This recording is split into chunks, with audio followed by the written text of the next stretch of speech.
Tom, thank you so much. Big 12 football in full swing today. The eyes of Texas locked on Lubbock. A beautiful fall afternoon with a lot of wind up there. It'll be a factor. We've got the Baylor Bears, and we have got the Texas Tech Red Raiders. Hello, everyone. So glad you could join us with my partner, Ben Lieber. I am Eric Collins, and let's start with the Baylor Bears. So much change with that program. The biggest change, their head coach from a year ago, Matt Rule, off to the NFL. That meant that Dave Aranda got an opportunity, and everyone knows Dave Aranda's a defensive guy.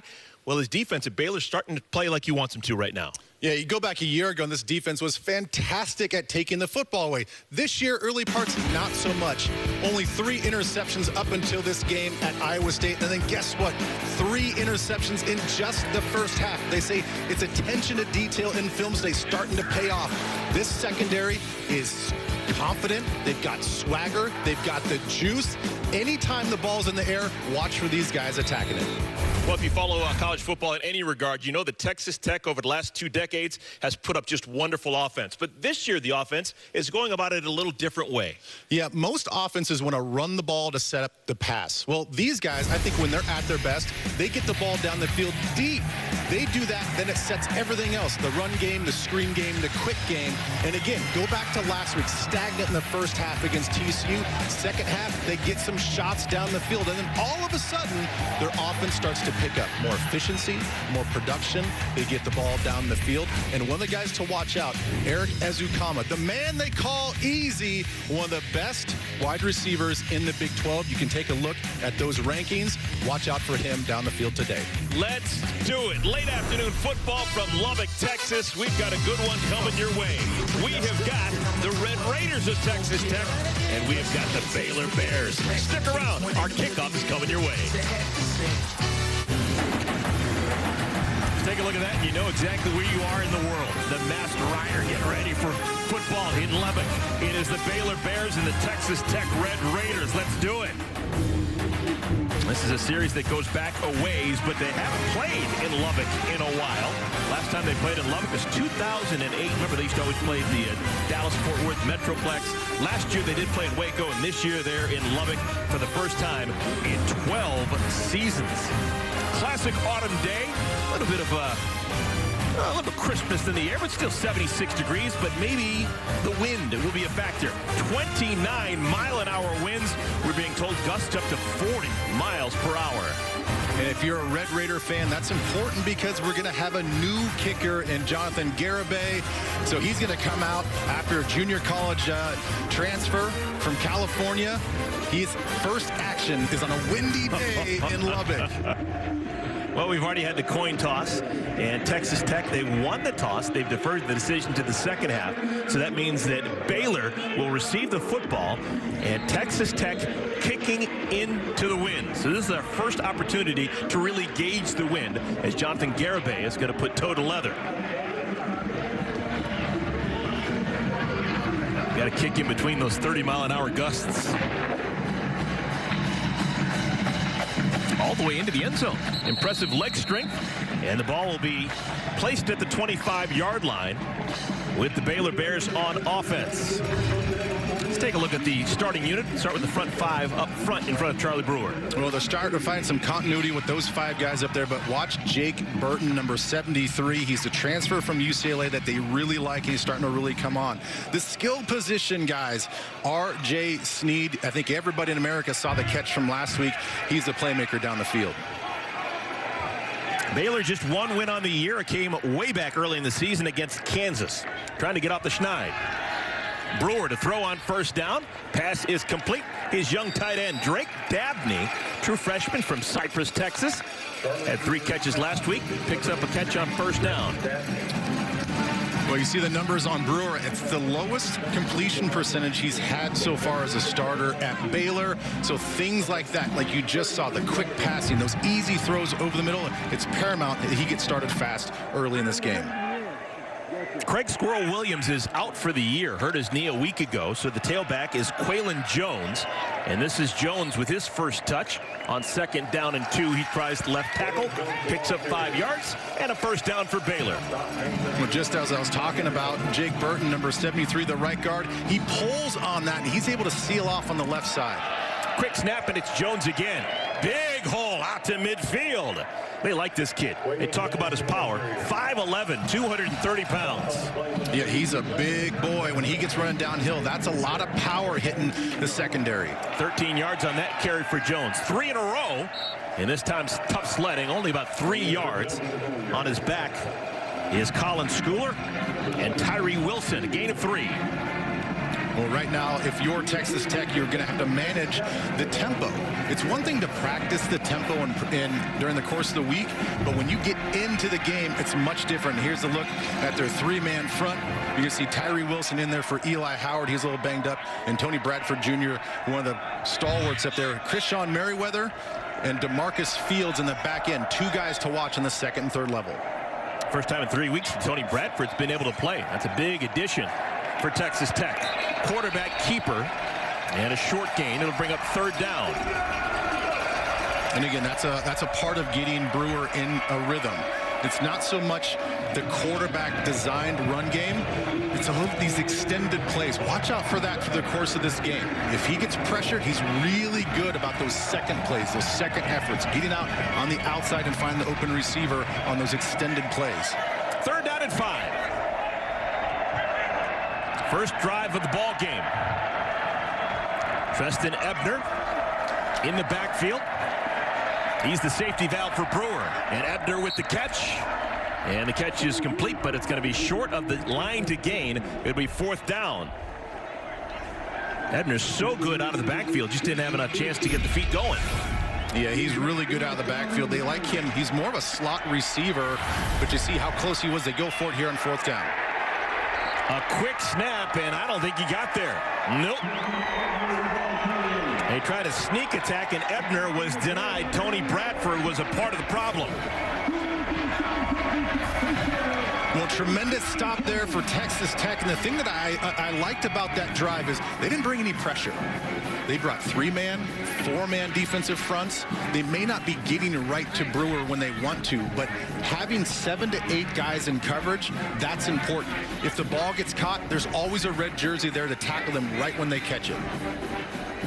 So the first possession of the game goes over on downs. Texas Tech comes out on offense. Texas Tech losing a week ago against TCU. They are just 1-5 in Big 12 play.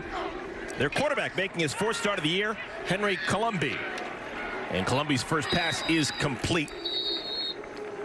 Keyshawn Carter, gain of 5. Let's take a look at the offensive starters for Texas Tech.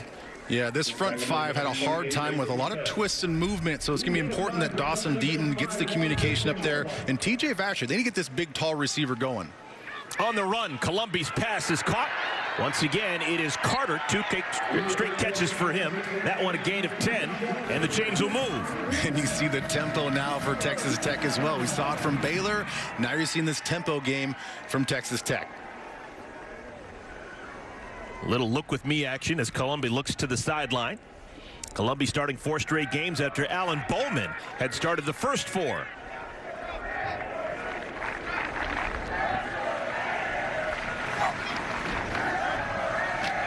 Delayed handoff. First man through. That's Sir Roderick Thompson. And he has a good gainer on first down, a pickup of 7. Well, and he's important for this game as well. You go back to last year, 2019, 153 yards on the ground. Quick snap. Dart over the middle. Pass is too high. Kind of in between Keyshawn Carter and the tight end Travis Kuntz. You take a look at Colombi. He came in, like you said, took over the starting role, but he can get the ball down the field. But you see where he struggles a little bit. Some of that touch game, some of those short intermediate passes he's got to work on. 3rd down and 3. Power running. Thompson. They're going to mark him inside the 35, and it's going to be close. And they give him the first down. So the chains move for Texas Tech. Their drive continues.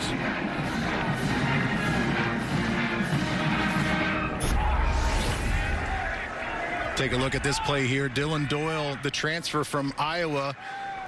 His dad, Chris Doyle, the strength and conditioning coach at Iowa for a long time, no longer with that program. He decides to leave, settles with Aranda and his staff, and he's made an immediate impact on this defense from day one. First down at 10.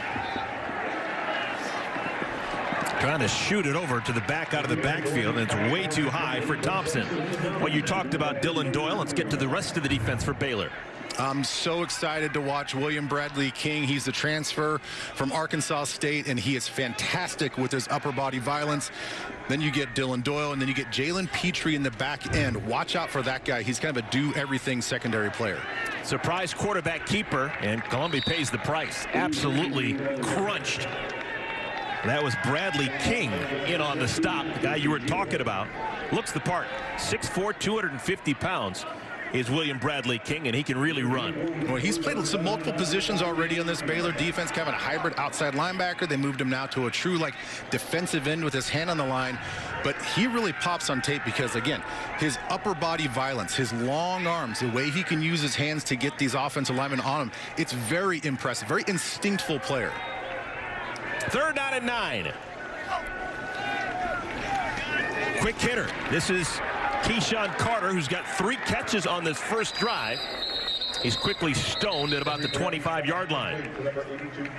And that did not fool Dylan Doyle at all. That linebacker position right there is the Mike linebacker. He recognized the little slip screen on the inside, and he just went right downhill. You saw William Bradley King try to retrace. By the time he even got to the ball carrier, Doyle was already there wrapping him up. I gave him the 25. I was wrong. He got to the 30-yard line. So it's 4th down and 6 in a punting situation. The wind is at the back of the kicker. Jonathan Garibay comes on to kick straight on, and it is good. Tons of leg. That's from 48 yards out. Tip of the cap, Jonathan Garibay, the junior, doing work with that right leg. We've got a score in Lubbock. It's 3-0 Red Raiders. Texas Tech an early 3-0 lead over Baylor. 9 plays, 29 yards, a 48-yard field goal by Jonathan Garibay. That's his first field goal as a college player. Kicking game has been a source of consternation for everyone involved at Texas Tech. Just 1 made field goal through the first 7 games of the season. Garibay taking over, and this is just a capper to what has already been a sensational last couple of days for both he and his family. Division I kicking experience, 2 years, Riverside Community College, comes here to Texas Tech, has to wait for an opportunity, and that opportunity came today. They got the family in. How outstanding. And then he kicks the field goal to put their team up on top early in this game. Brewer, play action, and he finds Sneed, R.J. Sneed with a crossing route. Pick up a 14 on first down.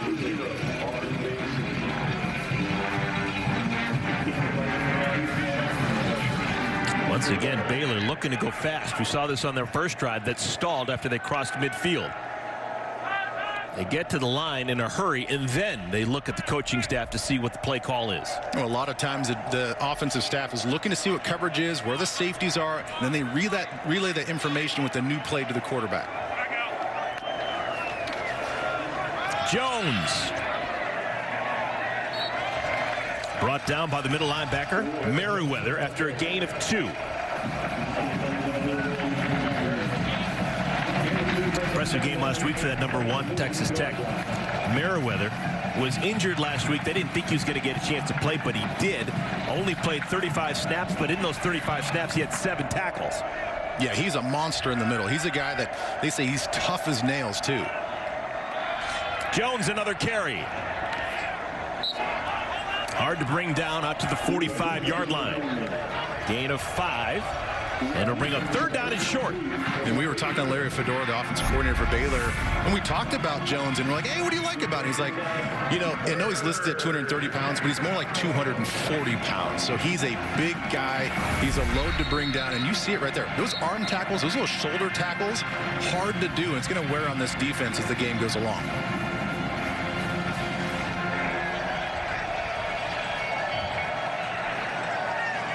Baylor on a 4-game losing streak. Trying to stay on the field offensively. Brewer by himself in the backfield.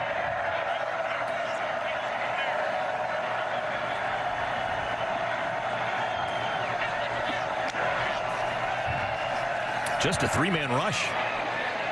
Tons of time for Brewer. Nobody open. And has to throw it away.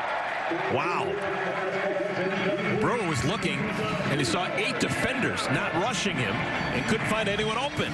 Well, yeah, he had a lot of Texas Tech Red Raider defensive guys mugging up at that line of scrimmage, and he had a hard time understanding, all right, who's blitzing? Where are they coming from? And that's the beauty of having some of these stand-up players is they can blitz. They can be that extra 4th guy or 5th guy, and you'll see this all up here. These guys, their attitudes, they're all now going to drop out at the snap of the ball. Now there's 8 guys in coverage. There's 5 guys underneath, and just wasn't anything open. He'd have chucked the ball away. 4th down and 3. Baylor will punt this time. And a low kick. I don't know if that was touched or not. Isaac Power fortunate just to get it away. And it skips out of bounds close to the 20-yard line. Texas Tech back on offense for the 2nd time in our first quarter. They've got a 3-0 lead. Homestanding Texas Tech with the football for the 2nd time in our first quarter. Henry Colombi navigated a short drive. First time they had football, and the Red Raiders were able to push through a 48-yard field goal. Only score of the game.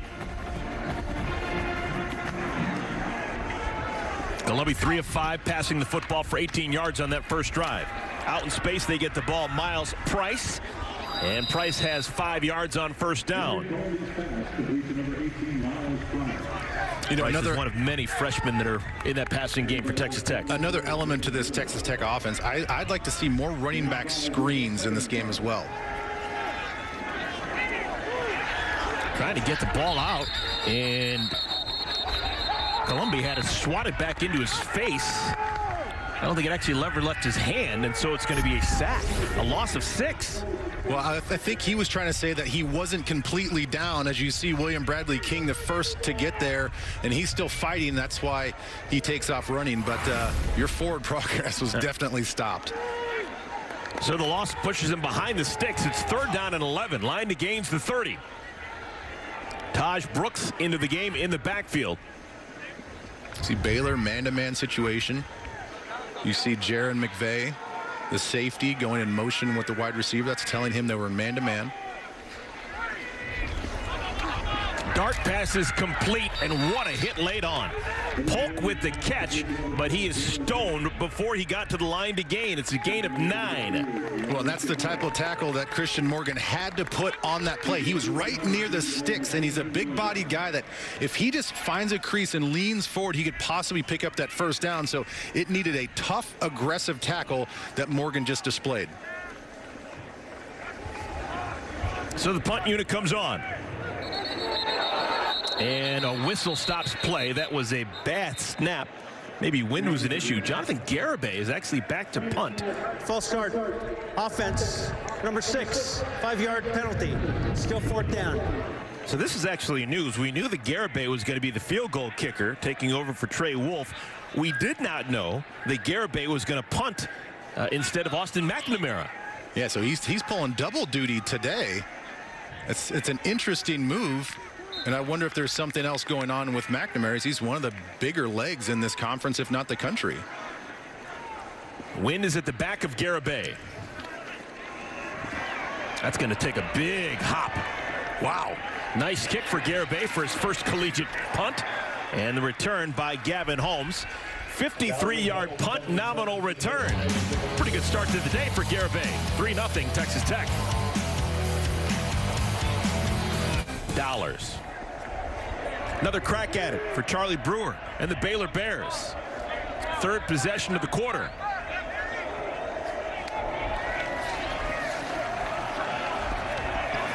Josh Fleeks. First opportunity out of the backfield, and it's productive. 12-yard gain on first down for Fleeks. Well, you know you're blocking it up right when you get your left guard, Xavier Newman-Johnson, that pulls. He's like, I got nobody to block. I got to go find somebody. He goes right up through the hole because everybody up front did such a good job, including the wide receivers on the outside of blocking. Quaylen Jones in the backfield. They fake it to him. This is Fleeks trying the left side. And the left side is not nearly as profitable as the right side had been. Good open field tackle made by DeMarcus Fields. A gain of just 1. Fields has had a good year, the senior cornerback from Taylor, Texas. Yeah, and you're going to see him predominantly cover R.J. Sneed throughout this whole game. They don't normally match up guys like that, but Fields is the best cover guy, and Sneed is the best receiver. So in this particular game, you're going to see that matchup a lot. Brewer. Short gain. That was Sneed. Second grab for Sneed. And there's just what I'm talking about. You're going to see Fields he's going to float back, and he's in a zone coverage. He's got to be deeper than the deepest on that portion of the field, and that's why he's given so much cushion. He has to respect the speed of Sneed as well. So there's that element. So that's the battle. Even though you're in zone, sometimes you got to give cushion. Sometimes you have to compress that cushion. These guys are going to be battling all game long. 3rd down and 1. Baylor's just crossed midfield. Power football, and Jones has the first down. Baylor playing their first full game without Craig Squirrel Williams, torn ACL and MCL. New coaching staff really high on Squirrel Williams, and obviously concerned about him, looking forward to getting him back for years to come. But trying to find out some situations that they can be productive in with their running game. Yeah, and it's so unfortunate because they just kind of felt like he was starting to find his groove too in the offense, and he was starting to pick up some more yards, and he was playing with that sense of urgency, and then boom, get hit with a knee injury. Jonah White has checked into the game. He's number 33, redshirt freshman running back. This is his first playing time of the season, and before the play is run, we have got a stoppage. There's no foul for delay game. Prior to the clock running out, Baylor's called their first time out of the half. All right, so Dave Aranda calls a timeout, wants to make something productive out of this drive. Texas Tech leading Baylor 3-0. So far, so good for the Red Raiders. They lead 3-0 over Baylor. But Baylor on the move. 2:55 remaining in our first quarter. They just had to call a timeout. Want to make sure that everyone's on the same page offensively. Fleeks and Jones in the backfield, and this is Fleeks right side. His 3rd carry of this drive, and he is stood up after a short gain on first down. So it appears as if Josh Fleeks is going to be one of the options to replace Squirrel Williams. Well, that's the guy I'm always looking at, is Rico Jeffers. He's one of the best players on this defense, and he knows how to read. He knows how to react. He can get sideline to sideline. He's a big, tough middle linebacker. It's good to see him making plays out there. And now a timeout defensively called by Texas Tech. Very interesting. We have had timeouts 30 seconds in length from both sides in the last 30 seconds of game time. So clearly Keith Patterson, the defensive coordinator. Baylor came out and they had the 2-back set. You know, we call that 20 personnel because it's 2 running backs. A lot of times there's no tight end. Even if it's 21 personnel at the tight end, oftentimes you don't see that where the tight end is displaced and you have a gun look and two running backs. A little bit of a different formation that they haven't showed. Probably just want to get everything squared away just in case they come back out in that formation. 4 receivers now with 1 back. Play action, Brewer, and it is almost intercepted. Try to sneak it into R.J. Sneed, and is almost picked off and headed the other way. Boy, Eric Monroe read this perfectly. He saw the in-cutting route and just got lateral. That's what you got to do.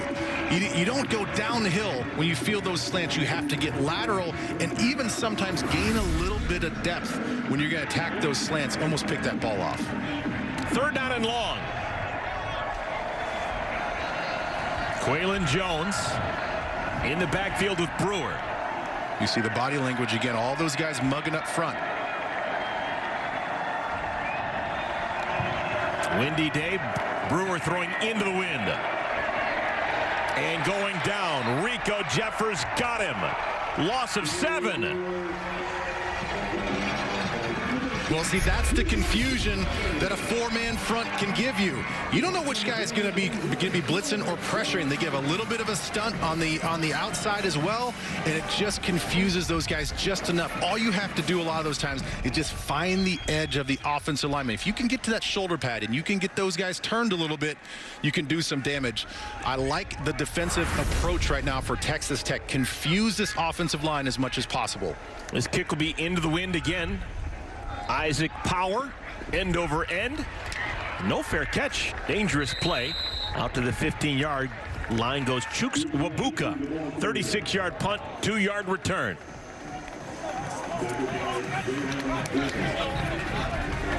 And look at this. We've got a change at quarterback for Texas Tech. First couple of drives went to Columbia, and now Alan Bowman, who started a bunch in years past as a freshman a year ago, and 4 games to begin this season, he's on the field to begin the series. Well, and his biggest thing is just availability. He's been banged up, he's been hurt a little bit, but when he's in these games, boy, he is a gamer. I tell you what, I love his intensity. He can get the ball down the field in a hurry. Big arm on this guy. They start with a run. It's Xavier White. And White out to the 20-yard line. Gain of 4. Alan Bowman from Grapevine, Texas. 7 touchdowns, 4 interceptions. Back-to-back carries for White.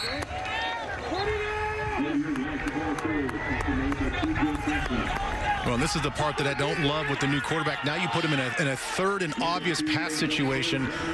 I would have liked more of a play-action pass on second down. Oh, that'll be a pick 6. Heading the other way. Baylor's in the end zone. Touchdown. Second consecutive week for a pick 6 by Jalen Petrie.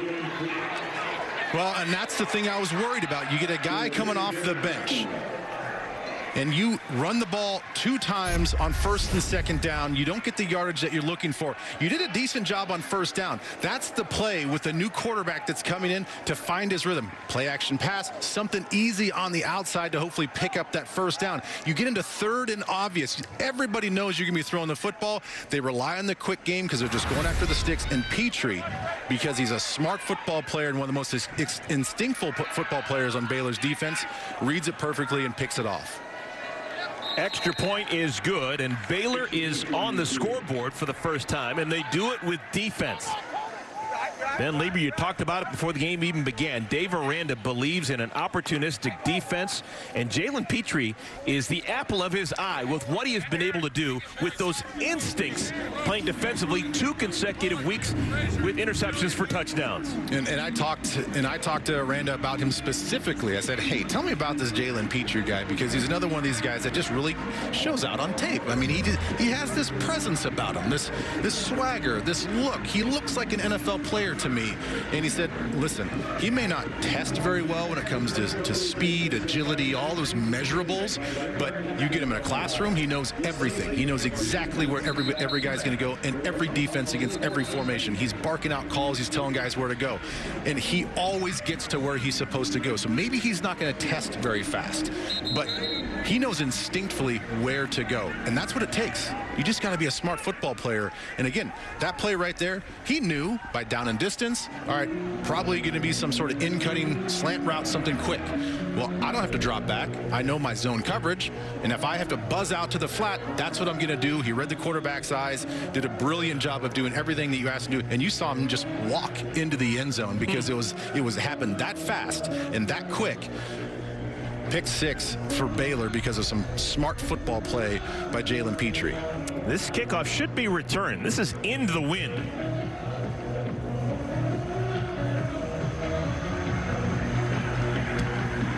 Low kick. Oh, Keyshawn Carter was between and betwixt. Didn't know what to do. He's upset with himself. Was hoping that maybe it would go out of bounds for the penalty. Didn't want to pick it up. It was spitting and goofy. And it's going to be poor starting field position for Texas Tech. I know that is way better at doing that than I am. But when I was on kickoff return, I hated that ball bouncing around. You just never know where it's going to go. You always get a little anxious, a little nervous, and he read that wrong just a little bit as we see Henry Columbia come back into this football game to get the pick 6 by Bowman. That's all they wanted to see. They get Columbia back in there for this next series. So Bowman had 3 plays, 2 handoffs, and the interception. Ball starts at the 10-yard line. Looking for a bunch. In trouble! Ball's loose! Picked up, and a whistle blows it dead. Was it in the grasp? Baylor's hoping for a safety. No signal yet. Well, everybody's calling for safety, and you have to take a look at this. Is he in the grasp? Does he have the ability to get out? You see Petrie again. That, to me, is in the grasp. That is a safety, in my opinion. And the official's still talking it over. Here's going to be the ruling. The ruling on the field was a forward incomplete pass. Oh. There was no intentional grounding. Number 4 was in the area. Second down. Oh, we didn't expect that. All right, well, we have Dean Blandino with us. And Dean, did you get an opportunity to get a feeling for what we just saw?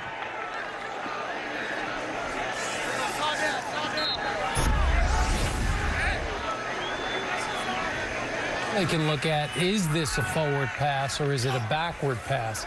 So at this point on the field, they did not move progress stop, so they're moving on. Thank you, Dean. Yeah, I'm sorry to put you on the spot like that, but that was surprising. And because it wasn't called on the field, you just play on, and we've already had another place where that's in the rearview mirror. We'll take that play, Scott. So Roderick Thompson on that run, 3rd down and 3. Conservative play call. Just keep it on the ground and see what they can get. They get the first down. So after a rough last couple of minutes, very conservative play call, and they still get the first down. Well, let me go back to that play, because here's my issue with that particular play. They protect quarterbacks so much. And as a defensive player, if Petrie would have gone through that play and the ball wasn't pitched forward and whatever, he would have slammed him on the ground. Most likely, he would have got a penalty for that. So sometimes they have a quick whistle and sometimes they don't. Where's the consistency when a defensive player has a quarterback wrapped up and clearly his forward progress was stopped? I agree with you 100%, Ben Lieber. Thank you. This will be the final play of our first quarter, and it is an off-tackle run, so Roderick Thompson, a gain of 1. And we will switch ends. Could make a difference because it's a windy day in Lubbock. Red Raiders have the football, but they trail 7-3. Baylor on top. Second quarter's next. Get ready to start our second quarter. Let's take a look at our team comparison sponsored by Credible.com. Well, I think you can look at all these stats you want, but I think everybody knows if you're watching this game, it's all about turnovers right now. It's the pick 6 from Jalen Petrie to get Baylor on the board. And that's really been the difference in this game. Both offenses really can't find a rhythm yet, running the football or passing the football. Xavier White showing some good wiggle, weaving around the Bear defenders, and a flag is down. So a run on 3rd down and 9. Have to see where it's marked and what this flag is all about. Holding. Offense. Number 50. 10-yard penalty. Replay 3rd down. Right tackle Josh Berger. Transfer from Wofford over in South Carolina. Well, typically play side, when something is that sealed off, that hard and that defined, either it's a great outstanding block, or if the flag is thrown in that area, probably evidence of holding, and that's what they got Josh Berger on that last run play. So 3rd and 9 turns into 3rd and 19. Setting up the screen, it's White. And he is crushed. Big hit. Dylan Doyle brings him down after a gain of 8. Well, that's the obvious offensive play. When you get those 3rd and long situations as defense, you're always talking screens and draws. Everybody watch out for screens and draws. Here comes the screen pass. It's slightly effective, but then watch the white jersey. You see Dylan Doyle just kind of sneak past that block, slither through there, and get to the tackle. I'd like to see more of those screen passes in the early downs as opposed to the obvious downs. Garibay's punt into the wind this time. And it will roll out of bounds inside the 35-yard line. So Jonathan Garibay, who hadn't gotten onto the field all season long, is now the punter and the place kicker for this afternoon's game. How about that conversation? Hey, listen, we're going to make a change at kicker. You're going to be our place kicker for the game. Great, awesome. Oh, and by the way, you're also going to punt too. And oh, by the way, your parents are here and your entire family for the first time in a year. No pressure. That was a 38-yard punt into the wind. All right, Ben, what would you like to see out of Charlie Brewer and Baylor's offense here? Well, enough of the horizontal stuff. You know, I want to actually see him get through a progression. If you start on one side, right or left, work through your progression and find somebody on the other side. Quaylen Jones, a couple of good runs his first drive of the game, but since then he has been snuffed. That's a loss of 3 on first down. Well, and Colin Schooler, number 17, the transfer from Arizona, is really starting to come into his own these last couple of weeks. You can see him getting more settled into this defense. He was an absolute playmaker in the Pac-12. All conference basically every year that he was there, and now he's starting to feel his rhythm and make some plays on defense here for Texas Tech.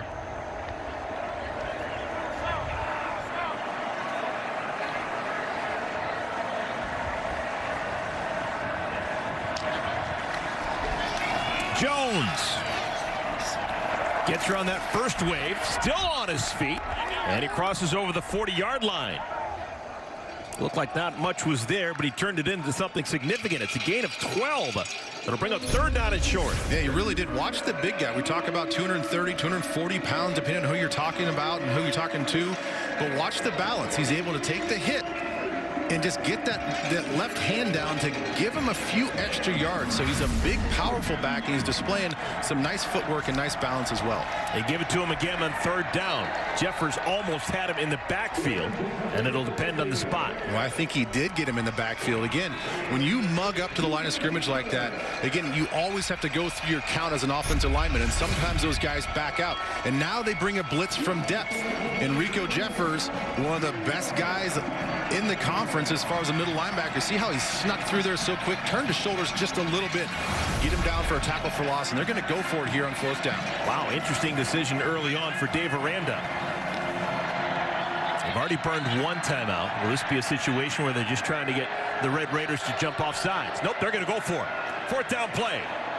Out of the backfield, Jones has the first down. Schooler with the tackle, but the chains will move. A gain of 5. Well, I love this. Watch this. There's a three surface side over here, and they get the back to come over there. All those 3 guys ran routes to the inside and basically picked and cleared everybody out. And you get that back offset the opposite side. It's really hard for those second-level defenders to get through all that trash to get to the receiver. Still haven't made it to midfield.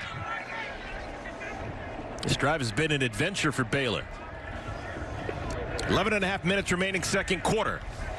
Game's only touchdown coming on a pick 6. Interception for a touchdown by Jalen Petrie.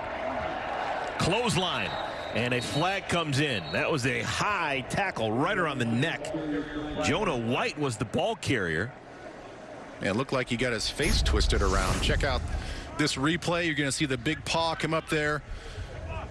One of those inadvertent things, but that is a full hand on the face mask. And oh, that doesn't feel good. Personal foul, face mask, defense, 15-yard penalty from the end of the run, and an automatic. First down. So that is the first collegiate carry for Jonah White. The face mask was on number 0. And he's going to have a headache to remember it by. Oh, my goodness. That was Tyree Wilson. I'm going to guess who's the first person stay in line for the chiropractor tomorrow.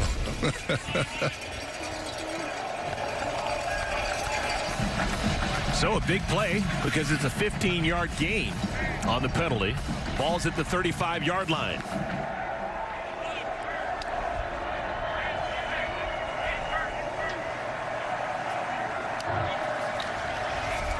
Play action.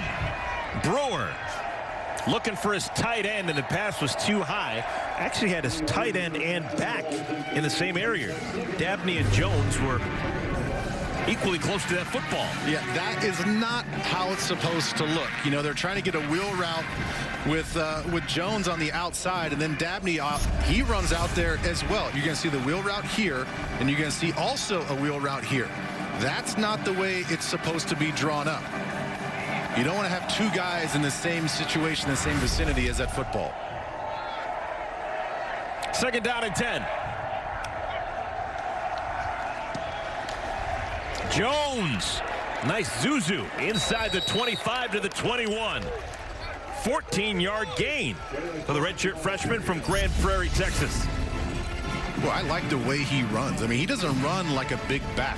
You know, he gets downhill. You see that little stutter, the quick little footwork. You know, he's got the foot quickness to make those hard cuts. He does a nice job of attacking the blockers as well. Goes right up to the hip, then cuts it vertically. Young little back is going to be good. High snap, almost hit the flanker coming by.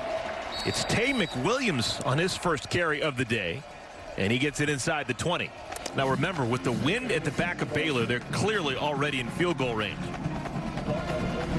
Well, and now if you're the offensive coordinator, Larry Fedora, you're watching how these safeties are acting in this run game. You know, if you start seeing these guys starting to creep down, there's a safety here, safety there. If they start to creep down in early downs, opportunity to get the ball deep in the middle of the field. Brewer wants a bunch. And contact in the secondary that threw Gavin Holmes off his route. So it's 3rd down and 7. So you're going to see the matchup up top again that we talked about. Completely blocked up. That's the X receiver. We talk about receivers left to right, X, Y, and Z. So he is the X receiver over there, singled up, and just nothing going on the left side. Snead was locked up with Zach McPherson, who has been sensational this year as a senior quarterback for Texas Tech. 3rd down and 7. Baylor doesn't want to settle for 3. 4-man rush. Nobody open. Brewer down to the 11-yard line. And they're going to give him the line to gain. It's a gain of 8 and a first down for Baylor. Well, and this is where Brewer is so deadly. It's these extended plays. You see, he's looking down the field and nothing. And he trusts his athleticism and his speed to get down the field and pick up first downs. And before the snap, a timeout defensively called by Texas Tech. That's the 2nd timeout that Texas Tech has used here in our first half. Texas Tech. We've got a timeout on the field. When we come back, Baylor knocking on the door.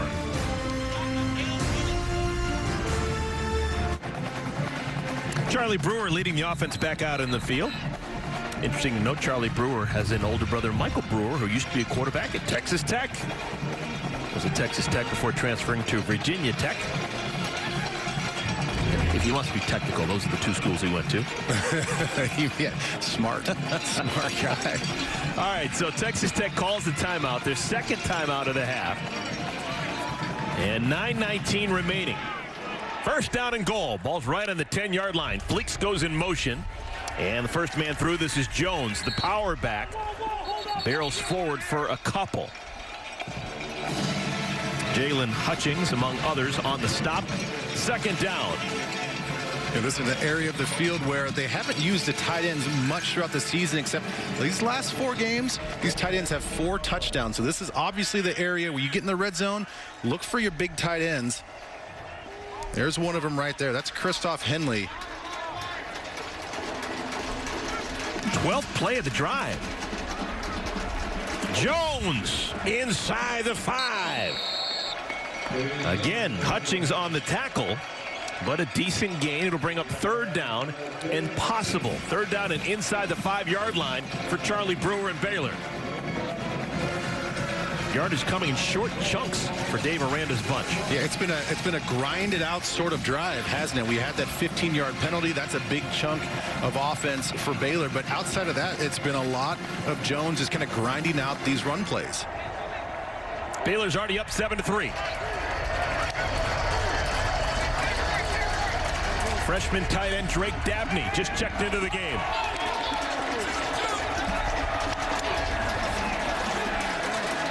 Brewer, tons of time. And Brewer down at the 5. Jeffers tackles him, and that'll bring up 4th down. Hard to believe that no one could break free with all that time. Well, again, a great job of coverage underneath. They're playing a zone coverage where all eyes are on Charlie Brewer.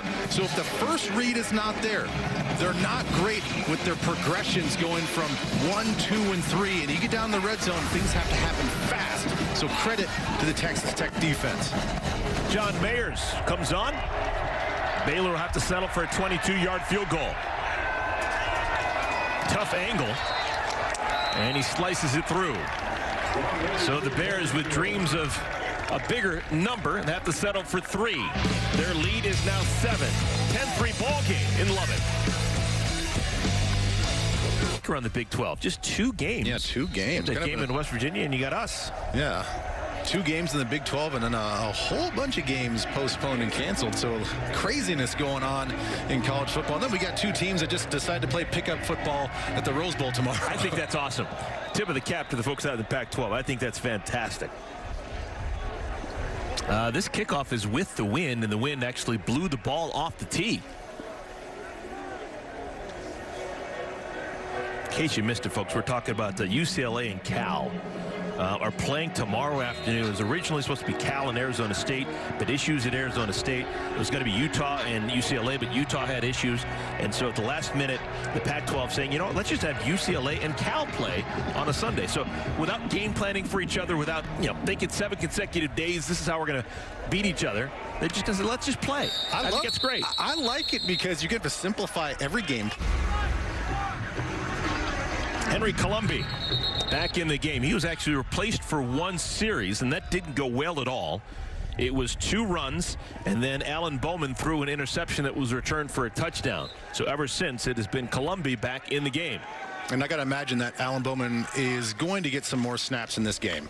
Petrie with the blitz came on the wrong side, and it's a positive gain by Taj Brooks, who goes over right tackle for 7. I mean, can you imagine if you come into the game and they run the ball twice, you get 1 opportunity to throw the football? Yes, it's a bad play, it's a pick 6, but that can't be that can't be the only action he gets this game.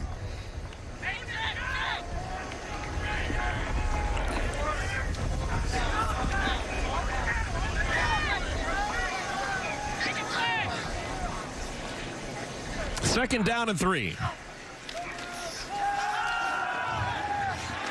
Setting up the screen to the tight end. This is Kuntz, the big fella from Youngstown, Ohio. Crosses midfield. He can really scoot. We saw him with that long touchdown reception a couple of weeks ago. He runs well for a guy who's listed at 260. Yeah, he really does, and you're going to see him right there on the right-hand side of your screen. This is the screen game I was talking about. Whether it's running backs or tight ends, get involved early in the downs to get you thinking you're going to go one way and screen pass the other way. You saw the effectiveness of what happens on doing on 2nd down versus 3rd and long. Qualifies as an explosive play. 21 yards on the catch and run for Kuntz. 3 receivers top of your screen. End around. An opportunity. Price to the 40. Open field tackle wonderfully made by Christian Morgan. I thought that had a chance to be more than it really was. Yeah, great play by Morgan to chase this thing down, but that's the 23rd offensive play for Texas Tech, and they have not tried to drive the ball down the field. Again, I think this offense really starts to get into a rhythm when you test a defense. It doesn't have to be completed. Just attempt some of these deep shots with your tall, big, athletic wide receivers and just soften up these defenses. That way everything else can kind of fold in and find some balance in the run game and the screen game. Eric Ezukama, top of your screen, number 13, hasn't been targeted so far today. Up the gut, Brooks. Gain of 3. It'll bring up 3rd down and short. There's Ezukama. Big play waiting to happen. That body's legit. 6'3", 220. Close to 500 yards already through the first 7 games of the year. The second leading receiver in the Big 12. Obviously a guy that they enjoy getting the ball in the hands of because he can really do some damage, but not so much in this game at all. Like we talked about, no big shots yet. I'd expect he's sitting on something here as far as the play call goes. 3rd down and 1. Dalton Rigdon checks into the game. Power running inside the 35. And that'll be enough for the first down. A pickup of 2. They needed 1. Abram Smith made the tackle. Abram Smith getting his first collegiate start at linebacker, replacing Terrell Bernard, who's out for the rest of the year. Polk with the catch. Tackled inbounds by Morgan. And Abram Smith, like you said, he's going to be on a little bit of a pitch count. You know, he's a converted running back. He plays really well in space as a linebacker, but you can't ask him to play 60 straight snaps or 70 straight snaps in this game. Columbia keeps it, and the ball comes out late. And was that Petrie again? It's a legitimate fumble, and it's Baylor football. So Baylor has the football back when Texas Tech looked to be making progress. We'll take a look at who causes. There's Petrie, number 8. The ruling on the field is a fumble recovered by the defense. Oh no, Petrie was first in on the tackle, and Jaron McVay, the safety, I think he was down. He's the one that puts his helmet right on that ball and gets that ball out. And we'll take another look at this, I'm sure. Yeah, ruling on the field was fumble, but it looked like Columbia's knee was down. The ruling on the field was a fumble. His knee is down there. His knee is down. This will be overturned.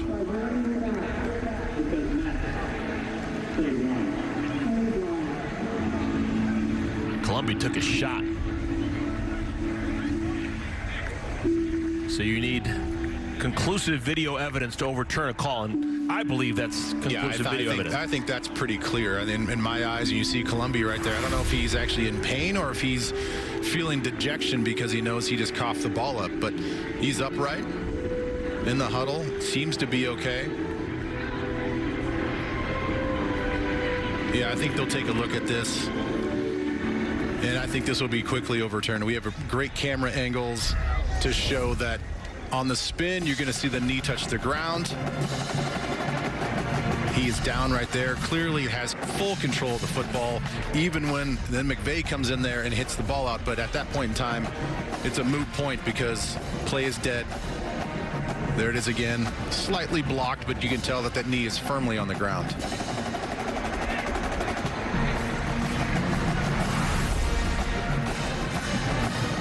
It does just sort of speak again to this secondary that we talked about with Baylor. Not only have they been this ball hawking secondary, but these guys tackle really well. They tackle really well in space. They will come down and they will light you up. They're a bunch of hitters now. Christian Morgan, we've mentioned his name. He got ejected for a targeting call in the KU game, and those are one of those plays that you don't like to see, but I think it tells the rest of the group in the defense that we're here to play. We're going to play hard. We're going to play tough. We're going to play fast. And sometimes those aggressive mistakes you're willing to deal with and live with as a coach. And it looks like David Alvarez is ready to make his decision. Just getting the particulars like where the ball should be spotted. After further review, the runner is down with his left knee within his possession for a first down. It will be 1st and 10 at the 23-yard line. Please set the game clock to 4:02. 4:02, please. So Matt Wells and his Texas Tech Red Raiders get a nice break. They keep the football. We did just see Miles Price leave the field on the cart. We'll try and get more information about the status of Miles Price. So it's still Texas Tech football.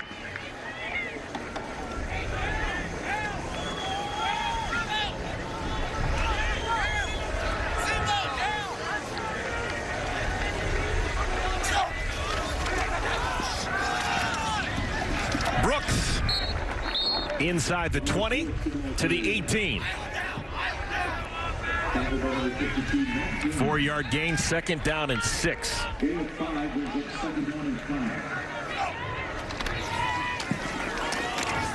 Man, a lot of hitting going on. First man in, Abram Smith, the junior linebacker we were telling you about. You mentioned the pitch count. Clearly, he is still in the game and not giving way to the reliever yet. Yeah, and he's been on the field this whole time. You'll see him just kind of creep in right there. He's going to shoot right through that gap.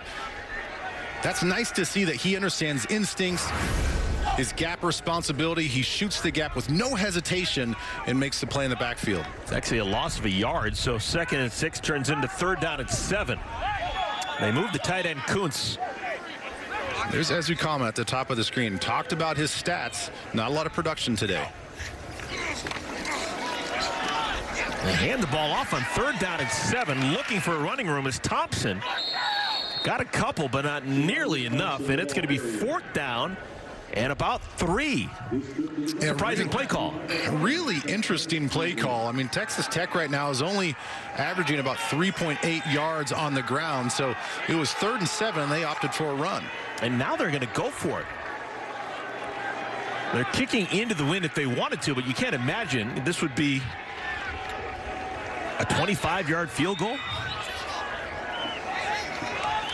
A little bit more than that, be 32 or so. But still, that wouldn't be undoable. Thompson runs it, gets the 1st down, and gets inside the 10. So the decision pays off for Matt Wells and Texas Tech. They gain 7, and the chains move. Well, they saw man-to-man coverage, so they shifted everybody off to the left side and had this nub side on the right and found a little crease. Thompson able to get back to the line of scrimmage, but that's it.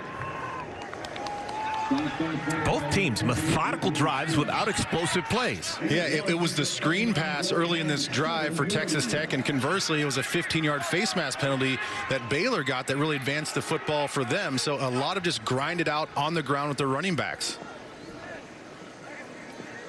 Final 2 minutes of our 2nd quarter. This has been a time-consuming drive for Texas Tech. Clock's in motion. Quarterback keeper, Columbi looking for the edge, not going to get there. Fantastic play. Ashton Logan had him around the waist and wouldn't let go. Well, Travis Kuntz, the tight end, has to make a decision. He's got to be way more definitive as the lead blocker. Which guy are you going to block? He gets to the edge of the defense and just sort of whiffs on one and then goes out to the outside and really doesn't pick up that block either. So Baylor called the timeout. They're thinking about getting the football back. They lead 10-3. Clock operator, please set the game clock. Welcome back, everyone. 10-3 Baylor lead. Interesting timeout by Dave Aranda. Yeah, it really was, because now Texas Tech's in the opportunity to at least attempt a field goal. So if they attempt a field goal, get the ball through the uprights, they score, you want to preserve as much time as possible for your offensive operation to get down the field at the end of the first half to hopefully get some points back. 3rd and goal for Texas Tech. High lob into that wind, and it's incomplete. He was looking for Ezukama, a rare target for Ezukama, and it's 4th down. Clock stops with the incompletion, and the field goal unit will have to come on. Well, that's exactly why Coach Aranda would call that timeout. 3rd down, you know, even if they score a touchdown, let's preserve as much time as possible so that you play the game theory clock management game, and looks like it's going to work out in his favor. His offense is going to have some time to get down the field as well. Jonathan Garibay made one from 48 yards with the wind at his back, this time into the wind, and he smokes it through like a gentleman. Jonathan Garibay, real solid afternoon for him. It's a 10-6 ball game in Lubbock. Every time we do a game, it's amazing how small just the football world is. Not even college football, even in the NFL, these guys, they bounce around so much that these connections that they build, the spider web of connections they build are amazing. I mean, just the fact that they were there at the same time, they got to know each other so well, and it's one of those intense moments. Even in a year of football, you really get to know all the players and coaches because you're around them all the time, and they've been friends ever since, and really close friends ever since. And they both had a stud on both sides of the ball. Defensively, Bobby Wagner was a linebacker for Aranda, and on the offensive side, running back Robert Turpin. Fleeks on his feet for a while. finally goes down across the 35. So decent starting field position for Baylor, who will have the wind at their back and one timeout to use. Well, I'm curious to see if Texas Tech is going to do anything different defensively. They've been bringing 3 and 4 guys. They've been mugging up at the line of scrimmage, showing different pressures and different blitzes, but ultimately backing out, not bringing a lot of pressure, and making it really hard for Charlie Brewer to find any sort of open windows. We have not seen a lot of attempts by either team to get the ball down the field. Let's see if it changes here at the end of the first half. Senior quarterback Brewer. Quarterback keeper caught from behind. Devin Drew. Gain of 1. That's officially a running play, not a sack. And the clock moves. Well, and that was the right call offensively, because I was talking about that mug look. Well, they did not mug. They brought everybody in a prevent look, and you rely on your front 3 to make plays like that, and Devin Drew gets off the block and stops Charlie Brewer. Ton of time elapsed off the clock. Brewer, check down. Jones can't get out of bounds. Clock continues to move, and Baylor's going to have to call a timeout, or they're going to run out of time. Well, it looks like to me there's just a little bit of a lack of urgency. It doesn't look like they're really trying to get this ball down the field in a position to score. 3rd down and 7. What a bunch. Pass is caught and out of bounds. Big gainer to Snead. That's what they needed, a chunk play. And now maybe you can start thinking about a field goal. Well, that's why I was proven wrong. They get Snead out there. He's just going to come in and back out. Right there, he kind of presses the corner to that side to show him some speed going to the middle of the field and bust it out to the outside. A nicely delivered ball to Snead. And now they're in business. But again, a lot of time got chewed up there. Only 11 seconds left. Gain of 24. So Baylor hoarding that final timeout. They still have it. They can use the entire middle part of the field. And they still can with 7 seconds remaining. It's a short gain. You could theoretically try and get a couple more yards and then call a timeout. Or if you don't want to risk it, you bring in the leg right now. Yeah, I think you have enough time to run something very similar to that type of play. And if it's incomplete, well, then you stop the clock anyway. But if you happen to stay in bounds, you see Charlie Brewer come off. It looks like they're going to opt for the field goal unit right now at 2nd and 5 with 7 seconds left. And there's the timeout to get everybody situated.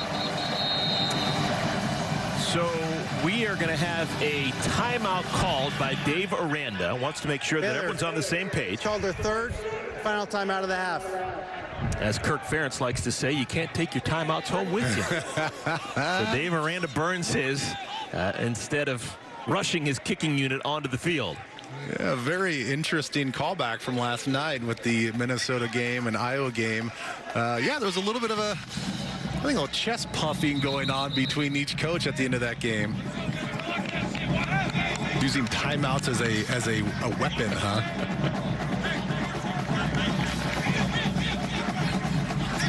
Wind has been a huge story this afternoon in Lubbock.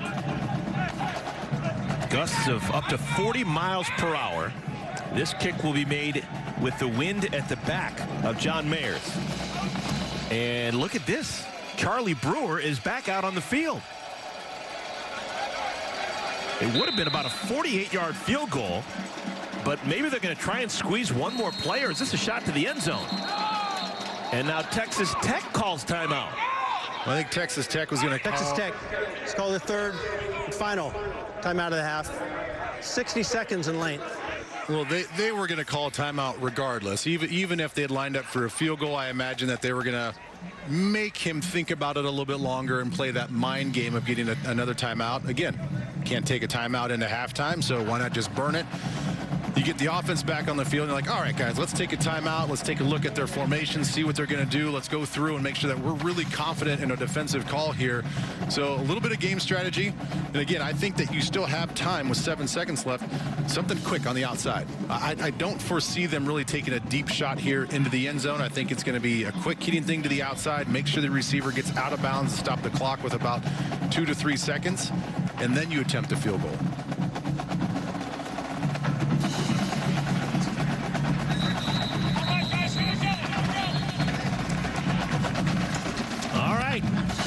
I'm a little bit surprised that they're not just kicking the field goal right now. 48 48-yard field goal with the wind at your back seems doable.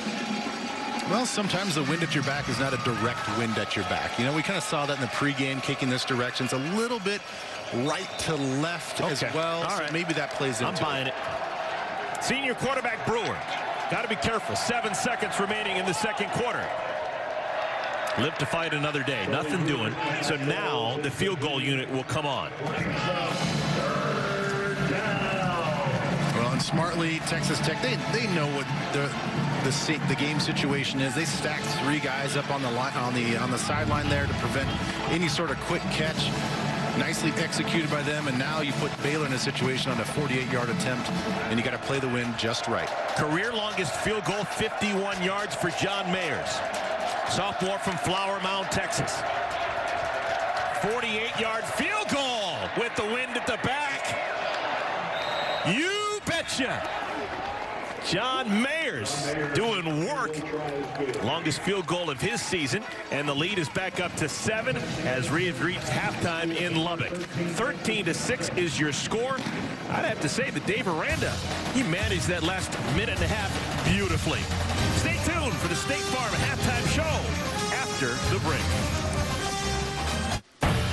Getting ready to start our third quarter. This is how our second quarter ended. John Mayers, just barely over from 48 yards, had the wind at his back, but as long as you get it through, that's what they're going to talk about, and that's what counts. So 13-6 is our score. 30 minutes remaining. With my partner, Ben Lieber, I am Eric Collins. You think of Baylor, you think of Texas Tech 10 years ago. This would have been a shootout. This afternoon, not so much. No, not so much. I mean, even going back to last year, they started making more plays in the second half, and hopefully that happens. But, yeah, man, I'm surprised that they haven't gotten the ball down the field as much, and we talk about that wind all in the first half, and maybe that's the huge factor. You see Kuntz for Texas Tech, the big tight end. That's the only big explosive play that they had in the first half. And then you get the ball to Snead, and that's the only big explosive play for Baylor outside of the Jalen Petrie pick 6 in the first quarter. That's really been it as far as offense, defense. It's been a lot of run game. Not really getting the ball down the field for either team as we take a look at the first half stats. And as you can see, 2 for 2 on field goals for both teams. That's been the scoring opportunities for them. And really this has been a grinded out fashion of trying to run the football, short, quick passes on the outside to try to get something to break. Those first half stats sponsored by Zaxby's. Hand-breaded chicken and fresh ingredients made to order only at Zaxby's. Well, if you're a Texas Tech fan, I've got some good news for you. Your quarterback, Henry Colombi, has been notoriously better in the second half than he has been in the first half. Those are his first half numbers, 8 for 13. Okay, but not a lot of passing yards. But this is what he has done through the first 3 starts as a Texas Tech Red Raider, first half to second half. You know, I think a lot of it comes down to coaching as well. You know, even go back to last week, we asked, hey, why was there so much better production in the second half versus the first half? It's like, well, we changed our protections a little bit. We brought in our tight ends. We were able to protect him and give him more time to get the ball down the field. So I imagine it's the coaching at halftime has been the difference. Plus, I'm sure he feels like he's in more of a game rhythm after a first half or one half of football. Kickoff goes through the back of the end zone, and now Texas Tech will start the second half. They will be going into the wind. Wind a huge factor this afternoon. And Texas Tech in search of a W. Will try and get their first touchdown on the board. They scored twice in that first half, both times on field goals. We have only 1 touchdown in the game, and that was a defensive touchdown. So Roderick Thompson in the backfield. They give it to Thompson. And to the 30-yard line he goes. Gain of 5 on first down. You know, it doesn't look like much, but those 5-yard chunks do tend to add up. And again, Sir Roderick Thompson been a big part of their offense in the first half with runs just like that. Colombi, his pass is high but caught. That's Ezukama. Where you been, my friend? First catch of the day for one of the best receivers in the Big 12. Gain of 9. Came into this game 35 catches in 7 games. Yeah, really quiet in the first half. Really, not only just for him, but for all the receivers. You know, they get the tight end involved in the game, but not so much the receivers. They're changing that game plan here in the second half. Trying to sneak one quickly with Thompson. Not much there. Just a gain of a pair. And we got a man down for Baylor. To a defensive player. That's their wonderful cornerback, Kalen Barnes, who has been dealing with injuries all season long. Had been playing with a club on his hand, protecting a thumb injury. See if you can find number 12 here on the screen. Ooh. Just takes a helmet right in the midsection. You talk about his hand injury. Looks like he's got a little bit of a limp, so maybe not an upper body injury, but more of a lower body injury. And it's interesting because, and hopefully he can come back in this game, but BJ Hanspard, he's a backup corner that will get a lot of playing time, is out for this game. He's not playing. They bring up Zeke Brown, the senior corner, to kind of spell and be the backup for depth there. And now Barnes is out. We'll see how long he's out of this game. But there's some depth issues now for Baylor's secondary. For those of you wondering, you just heard him mention B.J. Hanspard. That is indeed Byron Hanspard Jr. Ball's loose, picked up. Baylor has it. Baylor's got the football. Dylan Doyle, Johnny on the spot, and a turnover gives it to the Bears in point-blank range. Well, it looks like it's going to be Miles Price. They're going to try a little trickeration, and it's the exchange. Oftentimes, listen, when there are things, when there's multiple exchanges on any play, it opens yourself up for a vulnerability. And this was a guy in Miles Price that we saw get carted off in the first half. So obviously he's back in this game, gets an opportunity here early in the second half, and puts the ball on the ground. And then all you have to do is just get yourself around the football. And that's what Dylan Doyle did. Comes up with a huge takeaway here early in the second half. So much of what Dave Aranda and his staff want to do defensively is create turnovers, force the issue when there's an opportunity to be had, capitalize on it. Well, another turnover, and they've got the football at the 34-yard line. And now as a defense, you always have to worry about the big play and the big shots after takeaways. Sudden change, watch for that. Quaylen Jones makes the first man miss, lowers the head, and gets down to the 26-yard line. Gain of 7 on first down. He's been the truth. Jones with 56 yards in the first half on 12 carries, long of 14. He's been steady. And with John Lovett out of the game, we knew he was going to get some carries, but boy, he's been the workhorse today. Another one, back-to-back carries, and it should be enough for the first down. If not, it's awfully close. You know, Quaylen's made an appearance in every game this season, but he has been banged up a little bit here and there. He is fully healthy, and they're taking advantage of his health right now. And they didn't give him the first down, so it's third and about a half a yard, and a flag is down. It's like Blake Bettier, I think, the right tackle. Ball start. Offense, number 76, 5-yard penalty. Still third down. Oh, they're going to get Connor Galvin, the left tackle, on the other side. I think there are multiple guys that jumped on that play. They grabbed Connor, and now, just as you're saying, it was a short yard situation. Now they're backed up 5 yards. That's, believe it or not, the first penalty against Baylor. They played a perfect first half without a penalty. They put Jones out of the backfield, so 5 receivers. Third down and 6. Here's the pressure look for Texas Tech. 4-man rush. Nice play, trumped him. Gavin Holmes has the first down and then some. With all the pressure coming forward, Holmes just snuck out, picks up 15. Well, it's Colin Schooler that's going to get the blitz right there. And when the middle linebacker voids that area, then you bring somebody across the field just like that. See all that trash and all those uniforms that you have to get through in that situation? So nice call against that 4-man pressure.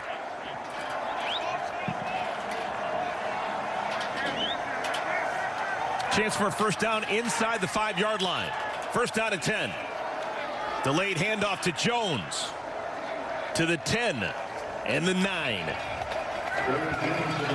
Baylor, they've lost 4 consecutive. Began their season by beating Kansas. But they're in a rut. Trying to get out of it on the road here in Lubbock. We get some big offensive linemen pulling around. They thought they had something, but these safeties for Texas Tech, they're seeing the run game clearly and getting downhill. Jones again, this time stoned. Wow. got back to the line of scrimmage, and that is all. Coming up and making the play, Tony Bradford. Well, Bradford, he was out last game. He's back in this game, and you can see the difference that he makes. Holy cow, did he just bench press the offensive lineman. Get off me, son. I'm here to make plays. 3rd down and 6. Big play. Baylor doesn't want to have to settle for another field goal. Their only touchdown was an offensive touchdown. Tight end Dabney in motion.